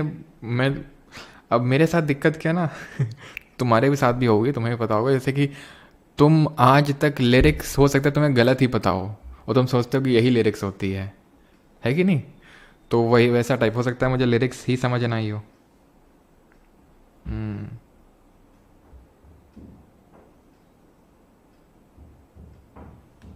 चलो, तो ये चीज़ क्लियर हो गई। तो नदर्न हेमिस्फेयर है तो चीज़ें राइट की ओर डिफ्लेक्ट होंगी, राइट की ओर डिफ्लेक्ट होंगी। ठीक है, राइट की ओर डिफ्लेक्शन हो रहा है, राइट की ओर डिफ्लेक्शन हो रहा है। और ये सदर्न हेमिस्फेयर है तो लेफ्ट की ओर डिफ्लेक्शन हो रहा है कोरिलेस फोर्स की वजह से, जो कि अर्थ के रोटेशन की वजह से जनरेट हो रहा है। क्लियर इतनी चीज़। अभी अगर हम बात करें कि ओशन करंट से क्वेश्चन किस तरह के पूछेगा, कितने तरह के पूछेगा, तो इसमें क्वेश्चन 3 तरह के बनते हैं। पहला ये बनता है, या फिर 3 तरह का। तो ये पहला, तो ये रीजंस क्या हैं जो पूछे जाने के चांसेस उतने ज़्यादा नहीं होते हैं। पहले तो रीज़न तो समझ गए आप क्यों बनते हैं। जो दूसरा और सबसे इंपॉर्टेंट क्वेश्चन बनता है वो ये होता है कि ये ठंडा करंट है या गर्म करंट है, कौन सा वार्म ओशन करंट है, कौन सा कोल्ड। तो अभी मैंने बताया इक्वेटर से पोल्स की तरफ चलेंगे गर्म वाले, इक्वेटर से पोल्स की तरफ चलेंगे गर्म वाले इक्वेटर से पोल्स, और पोल्स से इक्वेटर की तरफ आएंगे, यानी कि ऊपर से नीचे की तरफ आएंगे ठंडे वाले करंट। इतनी बात समझ में आती है। तो हम याद कैसे रखें कि कौन सा ओशन करंट वार्म है और कौन सा ओशन करंट कोल्ड है। तो इसको याद रखने के लिए एक हमारे पास ट्रिक है जो कि हम अफ्रीका के जंगलों से निकाल के लाए हैं। क्या बता दें वो आपको जल्दी से? तो ट्रिक क्या है जो कि हम बरमूडा ट्रायंगल से निकाल के लाए हैं। आप समझ सकते हो कि कितनी मुश्किल से लाए होंगे इस ट्रिक को, लेकिन वही ये तुम लोग कभी अप्रिशिएट नहीं करते इतनी चीज़ को कि सर अफ्रीका के जंगलों से बरमूडा ट्रायंगल, जहाँ पे एरोप्लेन तक नहीं उड़ पाते हैं, समा जाते हैं, वहाँ से ट्रिक निकाल के लाए हैं। हाँ, लेकिन कभी तुम लोगों ने इस चीज़ को अप्रिशिएट नहीं किया। खैर कोई नहीं। तो यहाँ पे ये ट्रिक है याद करने की कि बीपी कंपनी है, एक बीपी करके कंपनी है, ठीक है। या फिर ऐसे समझ लो किसी का गोल्फ खेलते वक्त बीपी बढ़ गया, गोल्फ का वर्ल्ड कप चल रहा था कैलिफोर्निया में, और वो खेलते वक्त बीपी बढ़ गया। बीपी बढ़ जाता है जब किसी का, तो क्या हो जाता है जब बीपी किसी का बढ़ जाता है, तो मतलब ब्लड प्रेशर बढ़ गया, यानी कि गर्मी उसको बहुत ज़ोर से लगने लगती है। तो उस केस में उसको हमें ठंडे पानी में डालना होगा। तो ये सारे कोल्ड ओशन करंट हैं, कोल्ड ओशन करंट हैं ये, ठीक है, कोल्ड ओशन करंट। तो ये जो कोल्ड ओशन करंट हैं, BP golf world cup California, तो इसको हम कैसे याद करते हैं? तो बी से बेंगुला है, पी से पेरू है जिसको हमबोल्ट के नाम से भी जानते हैं, हमबोल्ट, और जी से है आपका गल्फ स्ट्रीम, मत कर लेना इसको, ग्रीनलैंड है ये। जी से गल्फ स्ट्रीम भी है लेकिन एक गरम गरम है, ध्यान रखना। ओ से ओयाशियो, क्या है? ओयाशियो।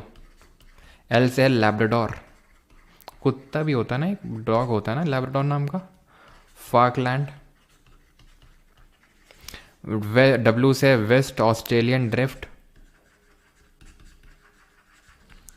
खस खस खस खस खस खस आवाज आती है तुम लोगों को पेन टाइप की, वेस्ट ऑस्ट्रेलियन ड्रिफ्ट, ठीक है। सी से है आपका कैनरी करंट, और कैलिफोर्निया से है कैलिफोर्निया करंट,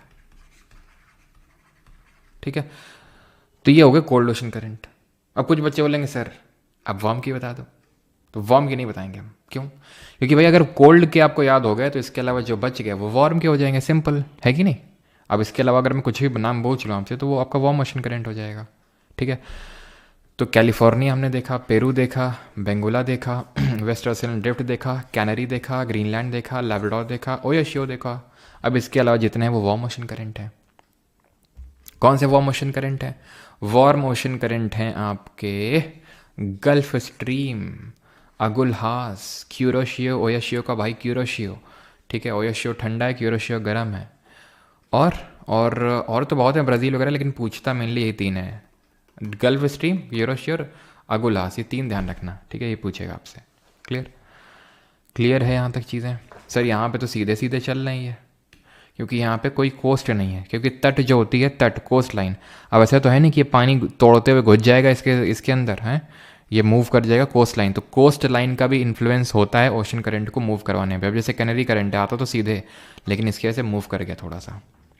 क्लियर है इतनी चीज़ कि कैसे याद रखना है? आखिरी स्लाइड पे आ जाएं, किसी कोई डाउट तो नहीं यहाँ तक? बुक कब आएगी? बुक परसों आएगी। और बताओ सर वीडियोस, अच्छा घूम घाघरे वाली तेरे तीखे तीखे नैन, अच्छा हाँ ऐसा ही था कुछ गाना, हाँ। हाँ तो ऐसा ही समझ लो। तो ये चीज़ है, समझ में आती बात। और अलास्का भी ध्यान रखना, वॉर्म ओशन करंट है, ठीक। अब ये क्या होता है ना, कई बार क्या होता है, ऐसे ऐसे करके ऐसा राउंडेड टाइप बन रहा होगा, तो इनको जायर बोल देते हैं। उतना पूछता नहीं, लेकिन मैं बता रहा हूँ, अगर पूछ ले जायर क्या होते हैं, गैर क्या होते हैं, तो गैर होते हैं जहाँ पे जब करंट इस तरह से मूव करता ऐसे सर्कुलर पैटर्न बना देता है ना, तो इसको जायर बोलते हैं, ठीक है। And the last thing is effect of cyclones. What are the effects of cyclone, ये हमें पढ़ने हैं। तो इसके दो इफेक्ट पढ़ने हैं, and this is the last thing. एक तो डेजर्ट का फॉर्मेशन होता है इसकी वजह से, और बेस्ट फिशिंग जोन क्रिएट होते हैं। पहले डेजर्ट फॉर्मेशन पढ़ लेते हैं, देन फिशिंग जोन कैसे कहाँ वो देखते हैं।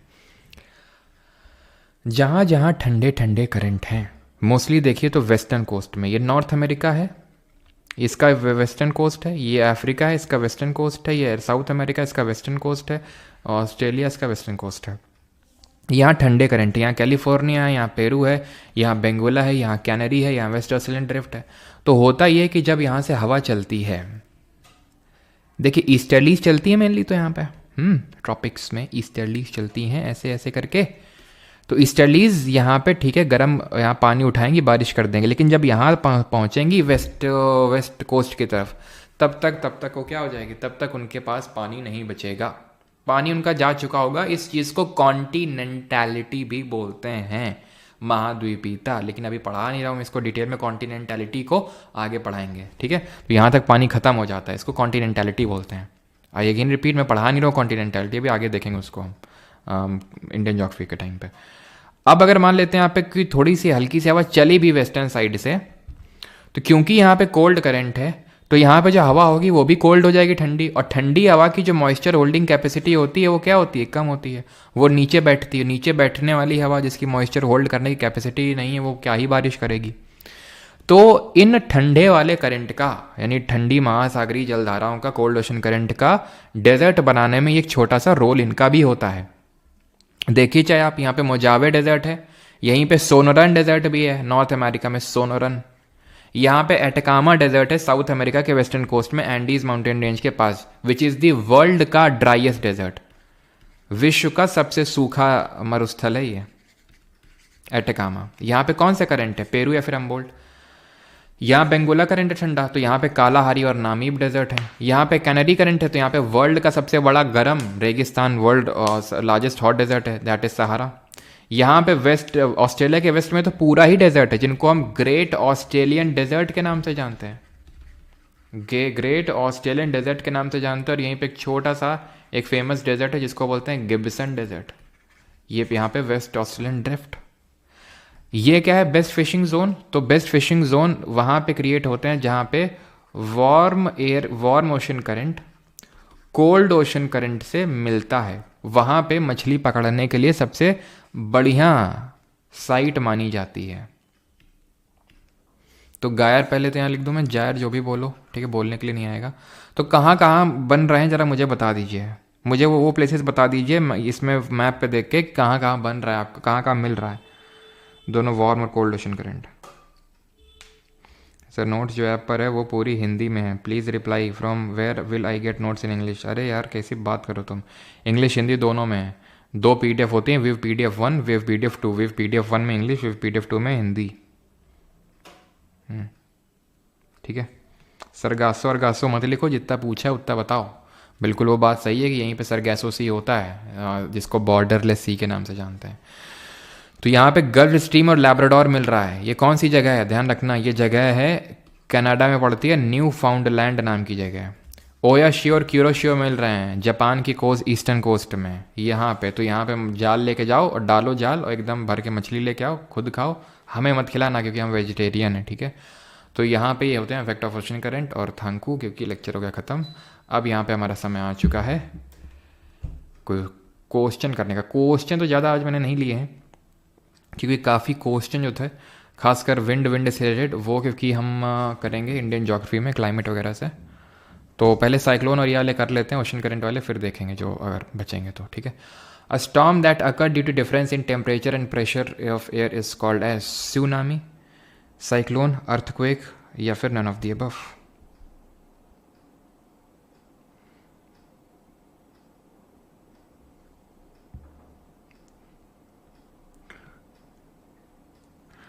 आप में से कुछ कुछ लोग कभी कभी ऐसी चीज़ें लिख देते हैं कि मुझे ऐसा लग जाता है कि तुमको ये कैसी बात पता। अब किसी एक स्टूडेंट ने ये ऐसी बात लिखी कि मतलब मैं खुद सरप्राइज हूँ कि इसको ये बात कैसे पता। मतलब ये या तो मतलब कोइंसिडेंस कैसे हो सकता है इतना एकदम एक्यूरेट। खैर, a storm that occur due to differences in temperature and pressure of air is called as, तो क्या बोलते हैं इसको, सुनामी? नहीं नहीं, सुनामी होता है हार्बर वेव्स। ये होता है हार्बर वेव्स, जापानीज टर्म है। ये कब आता है, जब अर्थक्वेक यानी कि भूकंप समुद्र के अंदर आता है तो उसको सुनामी बोलते हैं। इसका आंसर होगा साइक्लोन, चक्रवात, ठीक है। Western cyclone disturbances originate over, ये पढ़ाया नहीं आपको इंडियन ज्योग्राफी में, जब मानसून इंडियन क्लाइमेट पढ़ेंगे तो पढ़ेंगे। आंसर इसका मेडिटेरियन होगा, छोड़ दीजिए अभी आप इसको। The centre of cyclone is a calm area, it is called as base, focal point, eye या फिर ट्रिगर पॉइंट। तो इसको बोलते हैं आई ऑफ द साइक्लोन, ठीक है। ऑप्शन नंबर तुक्का सही हो जाता है, ठीक है। तो ऑप्शन नंबर सी यहाँ पे सही आंसर होगा, आई ऑफ द साइक्लोन इसको बोलते हैं, जहाँ पे कोई मतलब फॉर्मेशन ऑफ क्लाउड नहीं होता है, तो कोई बारिश भी नहीं होती है सेंटर ऑफ साइक्लोन, ठीक है। Which of the following cyclone did not hit India during the years of, ये छोड़िए, अब से नहीं पूछेगा क्वेश्चन अभी, ठीक है। In the context of India tropical cyclones originate over, तो tropical cyclone context of India कहाँ पे आते हैं मोस्टली, तो मोस्टली साइक्लोन आते हैं बे ऑफ बंगाल में। और आंसर क्या हो जाएगा, ऑप्शन नंबर सी, ठीक है। A cyclone is known by different names in different parts of the world, Philippines में किस नाम से जानते हैं इसको, विल्ली विल्ली, हरिकेन, टाइफून या फिर मैंगो शावर। तो भाई मैंगो शावर तो आपको पता है नहीं, प्री मानसून शावर होते हैं, जब इंडिया में मानसून पढ़ेंगे तब देखेंगे इसको। टाइफून बोलते हैं इसको साउथ चाइना सी में, हरिकेन बोलते हैं अटलांटिक ओशन में। अटलांटिक ओशन किस शेप में होता है और सबसे बिजिएस्ट होता है तो आपको पता है। विली विली जो होता है, विली विली, ये ऑस्ट्रेलिया में इसका नाम होता है विली विली, ठीक है। और ये टाइफून होगा, क्यों, क्योंकि ये साउथ चाइना सी में ही तो लोकेटेड है, फिलीपींस, अगर आप ध्यान से देखें तो। अगला सवाल करिए, 30th नंबर, जल्दी से।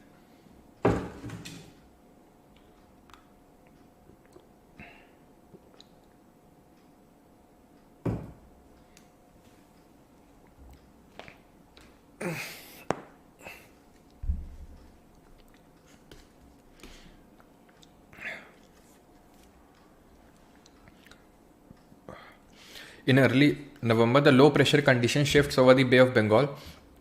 The transfer is related to cyclonic low pressure which originates over. तो साइक्लोनिक लो प्रेशर कहाँ पे ओरिजिनेट होता है? तो हमें पड़ता है कि बे ऑफ बंगाल में। बे ऑफ बंगाल में अंडमान सी होता है, ये अंडमान निकोबार है तो इसी के क्षेत्र को अंडमान सी बोलते हैं। यानी कि अरेबियन सी और Bay of Bengal are a part of Indian Ocean और Andaman Sea is a part of Bay of Bengal. In India, from where to the tropical cyclone which entered into the Indian subcontinent from the west and the northwest, ठीक है, ये का नहीं करना है, answer इसका ये होगा, लेकिन जैसे वो जो सेम क्वेश्चन उसी की तरह है। Cyclone storm of China Sea is known as, China Sea को साइक्लोन नहीं है तो इंडियन ओशन में जानते हैं इसको, हरिकेन, अटलांटिक। टॉर्नाडो ये कोई साइक्लोन नहीं होता, ऑप्शन नंबर डी आंसर हो जाएगा, ठीक है। Option number D, typhoon. Temperate cyclone are also termed as, तो टेम्परेट साइक्लोन शीतोष्ण चक्रवात को हम और किस नाम से जानते हैं? तो जो शीतोष्ण क्षेत्र में आते हैं तो ये होते हैं एक्स्ट्रा ट्रॉपिकल साइक्लोन। और इनका डायरेक्शन क्या होता है मूवमेंट का? सर टोर्नाडो क्या होता है? टोर्नाडो क्या होता है? जो आज क्लास की पहली स्लाइड थी ना, जो मैं बता रहा था भूत होता है, वही होता है टोर्नाडो, उसी को टोर्नाडो बोलते हैं। ठीक है, खैर, तो एक्स्ट्रा ट्रॉपिकल साइक्लोन। और एक्स्ट्रा ट्रॉपिकल साइक्लोन कैसे चलते हैं? क्योंकि यहाँ पे वेस्टर्लीज चलती हैं, तो इसलिए वेस्ट से ईस्ट चलती हैं। ठीक है, और ये टेम्परेट साइक्लोन जो है फ्रंट की वजह से बनते हैं, बहुत ज़्यादा जल्दी जल्दी आते हैं, लेकिन उतना ज़्यादा डिस्ट्रक्शन नहीं करते हैं, लैंड और सी दोनों में आते हैं। ट्रॉपिकल साइक्लोन रोटेट क्यों करते हैं? और ट्रॉपिकल साइक्लोन सदर्न हेमिस्फीयर में कैसा रोटेट करते हैं जरा बताइए? तो रोटेट करते हैं कॉरियोलिस फोर्स की वजह से, जो कि इक्वेटर पे 0, पोल्स पे मैक्सिमम होता है। सदर्न हेमिस्फीयर में चीज़ें लेफ्ट की ओर डिफ्लेक्ट होती हैं और ये क्लॉकवाइज घूमता है। Identify the correct statement about cyclone. Cyclone के बारे में सही स्टेटमेंट कथन का पहचान करना है, करिए जल्दी से।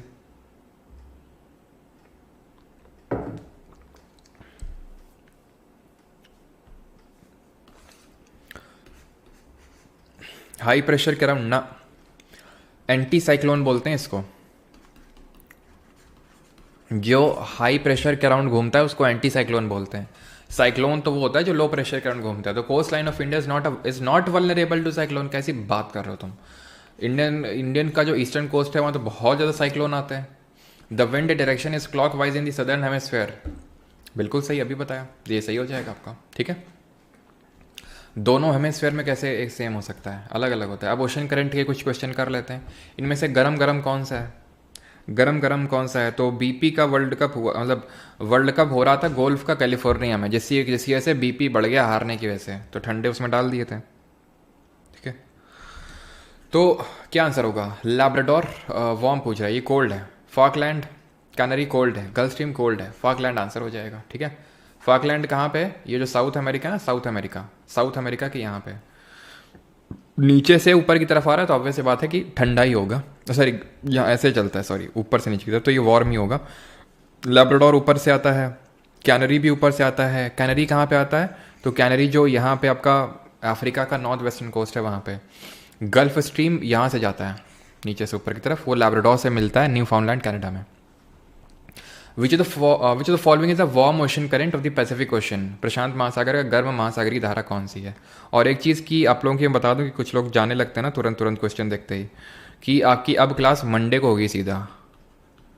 मंडे को यानी सोमवार से हम लोग इंडियन ज्योग्राफी यानी कि भारतीय भूगोल को करने वाले हैं। इंडियन ज्योग्राफी को करने वाले हैं हम लोग मंडे से स्टार्ट, यानी कि आपकी अब छुट्टी है इस week, Thursday Friday Saturday Sunday. छुट्टी इसलिए है क्योंकि हम थोड़ा सा अयोध्या जा रहे थे रामनवमी के अवसर पे, इसलिए फिर हम, क्योंकि कल निकल रहे थे, तो फिर कल और परसों क्लास नहीं हो पाएगी आपकी, इसीलिए। और फिर क्योंकि अगले दिन दशहरा है तो इसलिए क्लास नहीं हो पाएगी। ठीक है, तो ये 4 दिन आप बाकी की जितनी चीज़ें रिवाइज़ करिए, तब तक बुक भी छप जाएंगी ऐसे। ठीक है, वैसे तो 1-2 दिन के बुक वाले भी छुट्टी लेंगे, है ना, तो वो उसकी भी हो जाएगी। तो यहाँ पे फाइनली हम लोग का, मैं सोच रहा था मैं जाना तो थोड़ा सोच रहे थे पहले, क्योंकि रामनवमी पे काफ़ी भीड़ होगी, लेकिन मैंने सोचा था वर्ल्ड ज्योग्राफी तो ख़त्म करवा देंगे, सो दैट कि जब हम आगे स्टार्ट करें तो एकदम फ्रेश स्टार्ट लें इंडियन ज्योग्राफी से। ठीक है, 37 में डी होगा ना? अरे सॉरी यार, सॉरी, डी होगा। लैब्राडोर ऊपर से आता है, गल्फ स्ट्रीम नीचे से आता है। फाकलैंड में मैं पहले सही बना रहा था, फाकलैंड ऐसे नीचे से ऊपर की तरफ आता है। ठीक है, तो ऑप्शन नंबर डी आंसर होगा, गल्फ स्ट्रीम। हाँ, गल्फ स्ट्रीम सही आंसर है। सर क्या 2 लोग मिल के कोर्स ले सकते हैं? ले सकते हैं, लेकिन सेम टाइम पे नहीं देख सकते हैं। एक ने लॉगिन किया, दूसरे का लॉग आउट हो जाएगा अपने आप। ठीक है, हाँ कोल्ड है भाई, कोल्ड है फाकलैंड। अब तो मैं भी आऊँगा। सर मैं अयोध्या की हूँ। अच्छा, अयोध्या से मैं भी हूँ। सर लड़की देखने जाना। अच्छे, तुम लोग को बस एक ही चीज़, सर लोकल विंड बताइए। लोकल विंड बताइए मतलब यहाँ क्या कोई वो चल रहा है क्या? सो के उठ के चलो इधर आओ, लोकल विंड बताओ एक बार फिर से। हैं, जानने का आपका लोकल विंड हो गया, सब कुछ पढ़ के ख़त्म करने पे आ गया और ये बोलने लोकल विंड बताइए। ऐसा नहीं कि सर वो जो सिरोक्को वाली थी उसको आप क्या बताए थे, हरमट्टन का क्या नाम बताए थे, वो नहीं। लोकल विंड बताइए, बताओ फिर से, नाचो फिर से। पैसिफिक ओशन में वार्म ओशन करंट कौन सा है? क्यूरोशियो, वार्म है ये। ठीक है, पैसिफिक ओशन में है। कैनरी तो कोल्ड है, हम बोल्ट कोल्ड है, पैसिफिक में तो है लेकिन कोल्ड है। लैब्राडोर ये आपका अटलांटिक में है और कोल्ड है, ना तो ये पैसिफिक में ना तो ये वार्म है। ये आपका अटलांटिक में कोल्ड है। 39 गल्फ स्ट्रीम कैसा है, वॉर में अभी किया हम लोगों ने। लैब्राडोर कैसा है, कोल्ड है, ठीक है। Which of the following given ocean current is the largest and most powerful surface current on the earth. कौन सा सबसे पावरफुल है, तो ये सरकम पोलर करंट है एंटार्क्टिक। जो नीचे नहीं दिखा रहे थे आपको ऐसे लंबा लंबा जा रहा था, क्यों सबसे बड़ा करंट है, क्योंकि कोई डिफ्लेक्शन नहीं मिलता, लैंड मास कम है ना सदर्न हेमिस्फीयर में, इसलिए। इसमें से कोल्ड कौन सा है, जल्दी जल्दी करो। फ्लोरिडा, फ्लोरिडा तो पड़े ही थे, नॉर्वे तो गर्म होता है, इरमेंगर है, फिर कैलिफोर्निया। सी से कैलिफोर्निया और सी से कोल्ड। कैलिफोर्निया में ही तो हो रहा था कौन सा, वर्ल्ड कप गोल्फ का। Where do warm ocean current move, warm ocean current कहाँ मूव करते हैं, ये मूव करते हैं from equator towards poles, option number C. Rhythmic rise and fall of ocean water twice a day, इसको क्या बोलते हैं, फॉल बोलते हैं, टाइड बोलते हैं, वेव बोलते हैं, फिर करंट बोलते हैं। Rhythmic rise and fall. Book batch next week से शेड्यूल होगा, तो ठीक है। बुक भाई आपके बुक स्टॉल पे मिलेगी। अब बुक स्टॉल वाले को तो मैं नहीं बोल सकता हूँ ना कि हमारे बैच का लड़का आएगा तो उसको मतलब फ्री देना है, उसको थोड़ी ना पता है कि कौन मतलब है, तो आपके नियरेस्ट बुक स्टॉल पे अवेलेबल करवाई जाएगी, ठीक है। तो यहाँ पे सही आंसर क्या होगा, राइज एंड, वो ऐप में नहीं मिलेगी। तो ये होता है टाइड, ये नहीं कि सीधा ओशन करंट टॉपिक चल रहा है तो करंट मार दिए, ठीक है। जरा बताओ कि वो कौन सी टाइड होती है जिसमें कि तीनों स्ट्रेट लाइन पे होते हैं, यानी कि अर्थ, सन और मून, और उस केस में हाई टाइड बहुत हाई और लो टाइड बहुत लो होती है। फॉल क्या होता है, तो मैंने बताया था जब पानी गिरता है, ठीक है, यानी हाई टाइड से लो टाइड जाता है तो उसको फॉल बोलते हैं। जब पानी चढ़ता है तो उसको एब बोलते हैं, ठीक है, एब, एब और फॉल, ठीक है। तो इसको बोलते हैं स्प्रिंग टाइड। और जब तीनों 90 डिग्री पे होते हैं तो हाई टाइड उतनी हाई, लो टाइड उतनी लो नहीं होती, इसको बोलते हैं नीप टाइड। लघु ज्वार, दीर्घ ज्वार, ठीक है। दीर्घ और लघु खत्म हो गया, दीर्घ लघु। यहाँ भी कुछ क्वेश्चन अगर होंगे तो देख लेते हैं, वैसे तो कोई अपन पढ़े नहीं ना, इसलिए नहीं, ये भी सब कुछ नहीं पढ़े हैं, इसलिए देख लेते हैं कुछ अगर क्वेश्चन होगा तो। कोई अपन पढ़ाए नहीं आपको।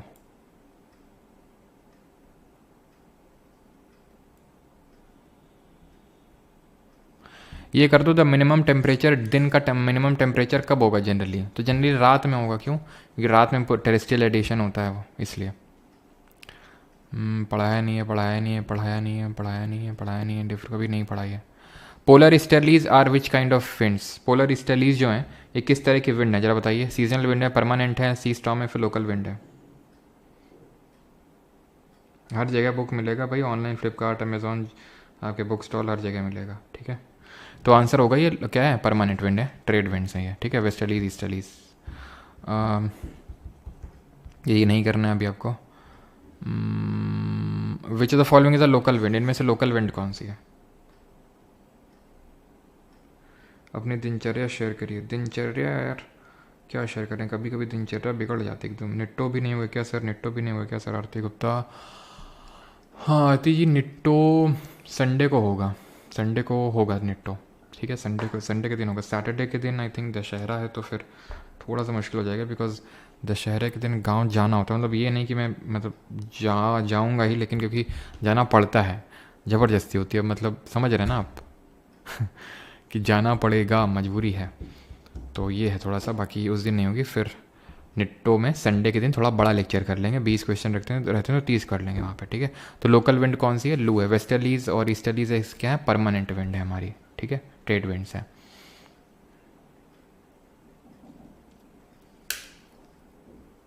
चलिए, तो ये हमारा लेक्चर होता है ख़त्म। बाकी मिलते हैं मंडे को। रिवाइज़ करिए आप अच्छे से, जो भी हमारे लेक्चर्स हुए हैं, रिवीजन टाइम की तरह इसको यूटिलाइज़ करिए सभी लोग। हैप्पी दशहरा सभी लोगों को, ठीक है। और आज जो रेलवे वाले बच्चे हैं तो उनका क्लास 4 PM पे होगा आज, ठीक है। 4 या 4:30 पे एक बार देख लीजिएगा जैसा हो। सर बुक्स काकादेव में रावतपुर में मिलेगी, बिल्कुल। SSC एकेडमी बिल्कुल मिलेगी, रावतपुर और काकादेव में जितने भी 2-3 I think Sakshi book stall और भी हैं 2-3, तो वहाँ पे सब में हर जगह मिलेगी। मतलब काकादेव में तो मिलेगी 2-3, बाकी रावतपुर का मुझे पता नहीं पक्का।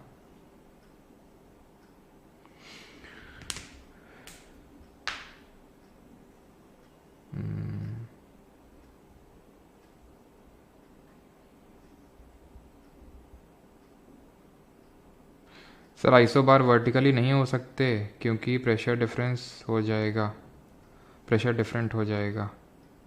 मतलब तुम ये बता रहे हो, पूछ रहे हो, बता रहे हो या फिर पूछ रहे हो। क्योंकि हमने तो जो तुमने लिखा है कि आइसोबार वर्टिकली नहीं हो सकते हैं, हमने भी ये सेम चीज़ बोली कि आइसोबार हमेशा हॉरिजॉन्टल होंगे और कायदे से उसको एक्सप्लेन किया है। अगर अगर पूछ रहे हो तो ठीक है, मतलब सही लिख रहे हो, और अगर बता रहे हो तो पहले उस चीज़ को देख लो जहाँ मैंने बताया है। ठीक है, मैंने सेम चीज़ बताई है।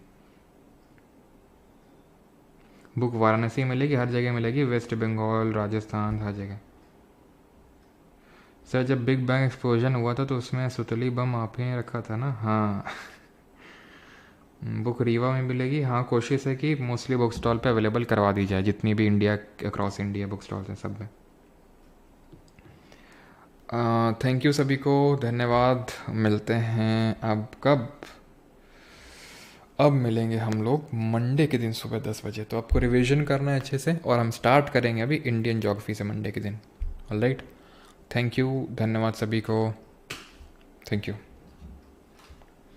और जो लोग बैच में एनरोल करना चाहते हो तो वो कर सकते हैं, परमार एकेडमी एप्लीकेशन है, वहाँ से एनरोल कर सकते हैं। ठीक है, नवरात्रि तक मैं प्राइस उतना ही रहने दे रहा हूँ, नहीं फिर बाद में बढ़ जाएगा। गोरखपुर के में मिलेगा बुक, बिल्कुल मिलेगा गोरखपुर में। कहाँ पे? एक सेकेंड,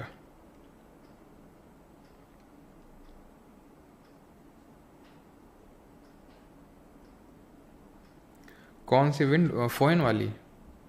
एक सेकेंड।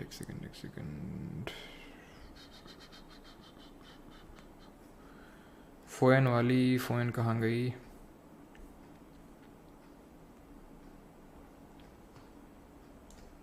बोरा मिस्त्राल कोल्ड होती है, यस। फ़ोन आपकी वार्म होगी, ठीक है। ये काइंड ऑफ चिनूक है, स्नो हीटर की तरह ही है, ठीक है। ये थोड़ा सा करेक्ट कर लीजिएगा, फ़ोन आपकी वार्म विंड है, इसकी तरह है। जो आपकी चिनूक होती है उसी की तरह ये भी आल्प्स माउंटेन के जो बर्फ़ है उसको खा जाता है ये, ठीक है। तो फ़ोन आपकी वार्म है, यस। बाकी तो मैंने आपको आई थिंक बता दी हैं सारी। ऑलराइट,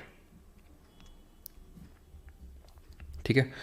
आपके हिंदी नोट्स डिटेल में मिलेंगे, यस, डिटेल में ही मिलेंगे। लखनऊ में भी मिलेगी बुक, यस। दरभंगा मिलेगी, भाई मिलेगी। अब मुझे इतना तो नहीं पता है जो पब्लिशर हैं किताब के, तो जहाँ जहाँ उनका कांटेक्ट होगा वहाँ वहाँ मिलेगी आपका, ठीक है। और मोस्ट प्रॉब्ली वो बोल रहे थे हर जगह हैं, तो ठीक है, तभी हमने उन्हीं से बोला है बुक बनाने के लिए। बुक का प्राइस हम नेगोशिएट कर रहे हैं अपनी साइड से कि आपके लिए कम ही प्राइस पड़े वो, है ना। बाकी बुक स्टॉल वालों पे उतना ज़ोर नहीं होता है, कौन कितने प्रॉफिट पे बेचता है वो थोड़ा सा रहता है। लेकिन हाँ, एक चीज़ है, नेगोशिएशन, जो मुझे बात करके पता चला वो ये है कि नेगोशिएशन ज़रूर किया करो। वो बोल रहा था कि बुक पब्लिशर वाला कि जो नेगोशिएट करते हैं वो थोड़ा कम में उनको देते हैं, नहीं तो फिर। और ये भी बहुत बोल रहा था, इंग्लिश मीडियम वाले बच्चों को ज़्यादा रेट रखते हैं हम लोग, और हिंदी वालों को कम रेट रखते हैं।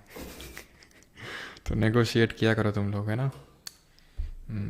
चलो भाई, थैंक यू सभी को, धन्यवाद। हाँ, इंदौर मिलेगी। सीजीएल मेंस के लिए करंट अफेयर्स का क्या करूँ? एस्पिरेंट हम बताएंगे सीजीएल मेंस के लिए क्या कैसे करना है ना, करंट अफेयर्स का। अभी आपको करंट अफेयर पर फोकस नहीं करना है, हिस्ट्री, ज्योग्राफी, पॉलिटी इन्हीं पे अच्छे से फोकस करिए। करंट अफेयर्स का मैं बताऊंगा, उतना फोकस अभी नहीं करना है उस पर, ठीक है।